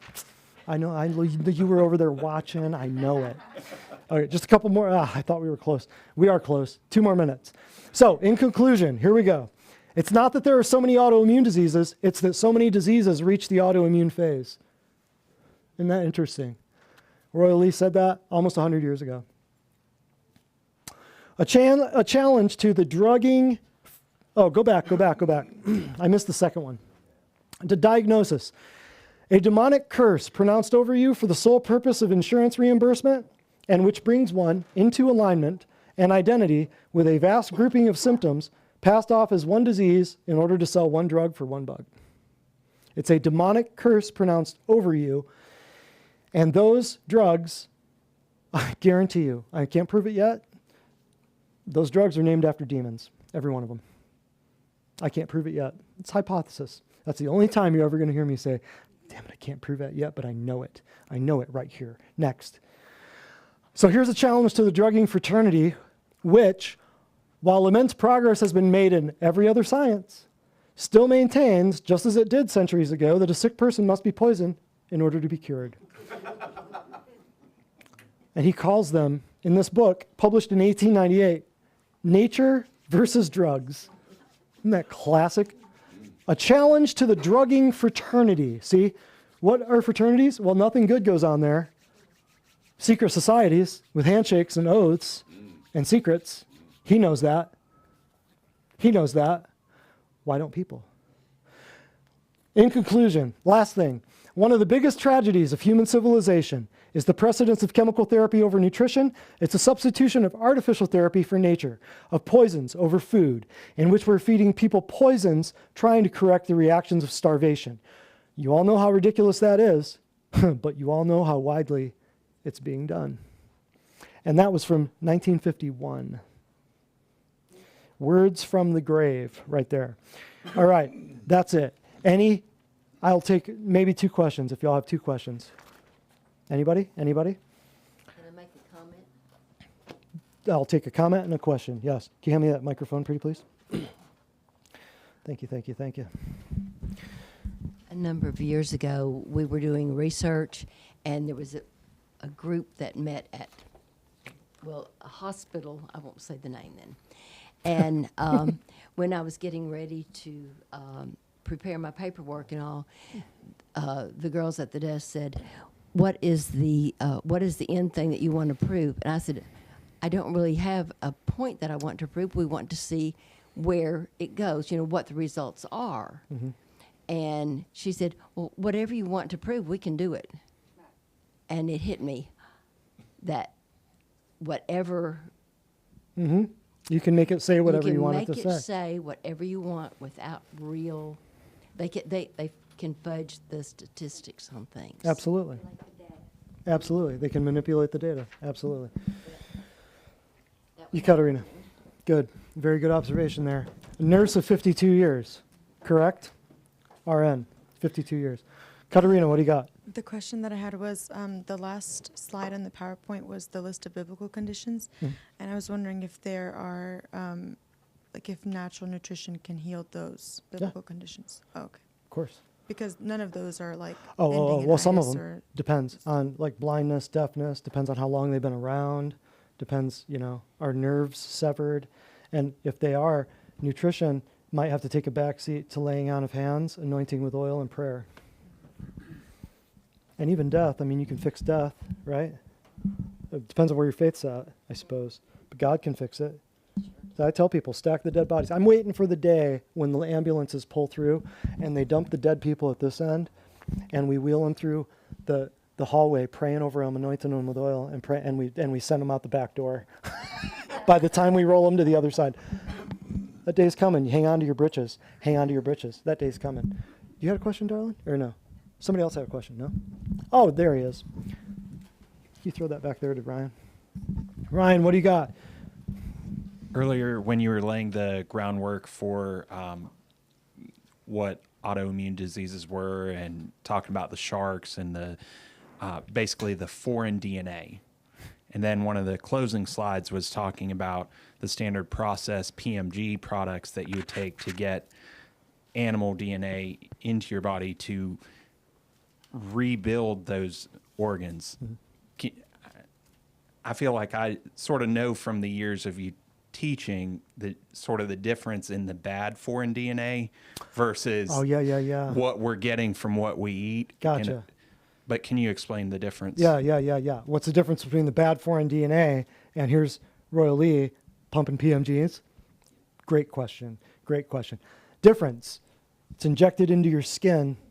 It's directly into your blood.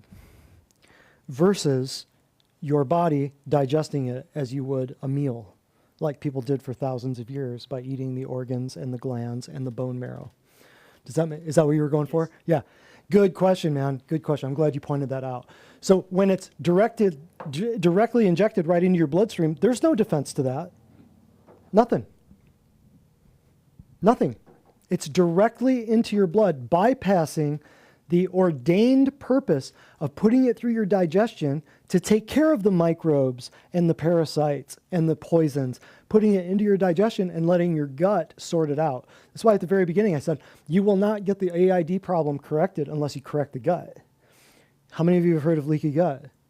How many of you know that's an autoimmune condition? Right? You will never fix anything. You'll never fix the joint pain until you fix the gut. And how do you fix the gut? Feed people real food and get them off the drugs and the vaccines. Absolutely. You gotta trust your body's, what I call the routes of entrance. Getting injected with anything was never intended by God, ever. That includes your trigger point injections, that includes your Botox, that includes your allergy shots, that includes your vaccines. You won't find it because it's patterned off a snake's fangs. You'll never find it in the Bible. Actually, you'll find the opposite. Don't put this and this and this and this and this and this in your bloodstream. You'll find the exact opposite. But Christians want to fight about it and have vaccine clinics at their churches. It's crazy. They're not believing the same God I'm believing in. What about acupuncture? She asked the question, what about acupuncture? Acupuncture can be effective for stimulating nerve flow and nerve energy. I kind of bypass acupuncture with something called a cold laser. Like when you guys were here a few months ago with Dave Hogshead, the other doc from Fort Myers, he's a trained acupuncturist. But he pretty much gave up acupuncture when he figured out what PEMF therapy does. And when I was still in school, I tell people this story all the time. I was still in school. I was going to seminars all the time because I realized that I was not being taught anything in school other than how to get in bed with, Medicare, how to get in bed with insurance, and how to refer people to a medical doctor's office. They got joint pain, refer them to a rheumatologist. They got, gastrointestinal pain, refer them to a gastroenterologist. I said, this is ridiculous. This is stupid. I signed up to go to chiropractic school to fill an MD's waiting room. This is stupid. So I started going to all these seminars and just learning. And I went to an Zirconia laser seminar and I met two, not weekend warrior acupuncturists. I met two PhD level research scientists who were both acupuncturists, practicing acupuncturists. And, I sat down with them and said, man, I'm just in school. I got to learn what these guys know. It's like my second year of school. And they both admitted to me that they threw their needles away the day they learned out what a cold laser did.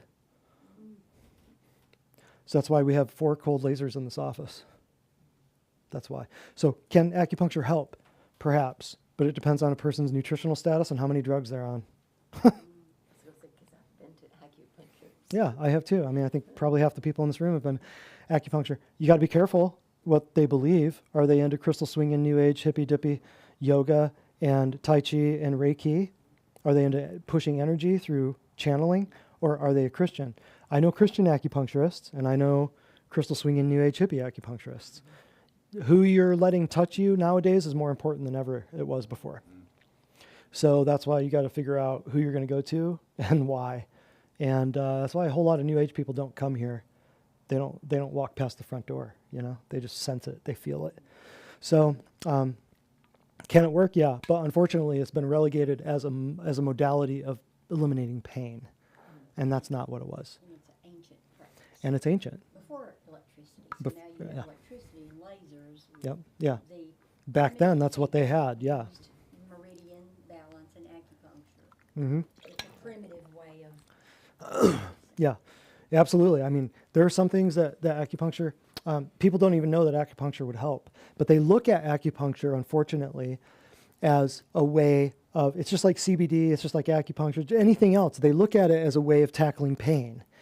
They don't think of it as a way of stimulating nerve energy or a way of stimulating a meridian, which a meridian is just a fancy word for energy pathways.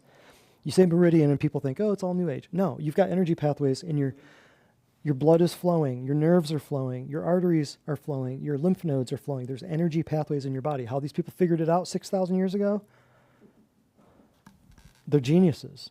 The yin and the yang and the empty organs and the hollow organs and the dense organs, how they knew a stomach was different than a lung, how they knew that the lungs were tied to the stomach, were tied to the toe. Fascinating. And I've studied it quite extensively in all of my applied kinesiology stuff. You have to know where all the meridians are. You have to know where all the points are.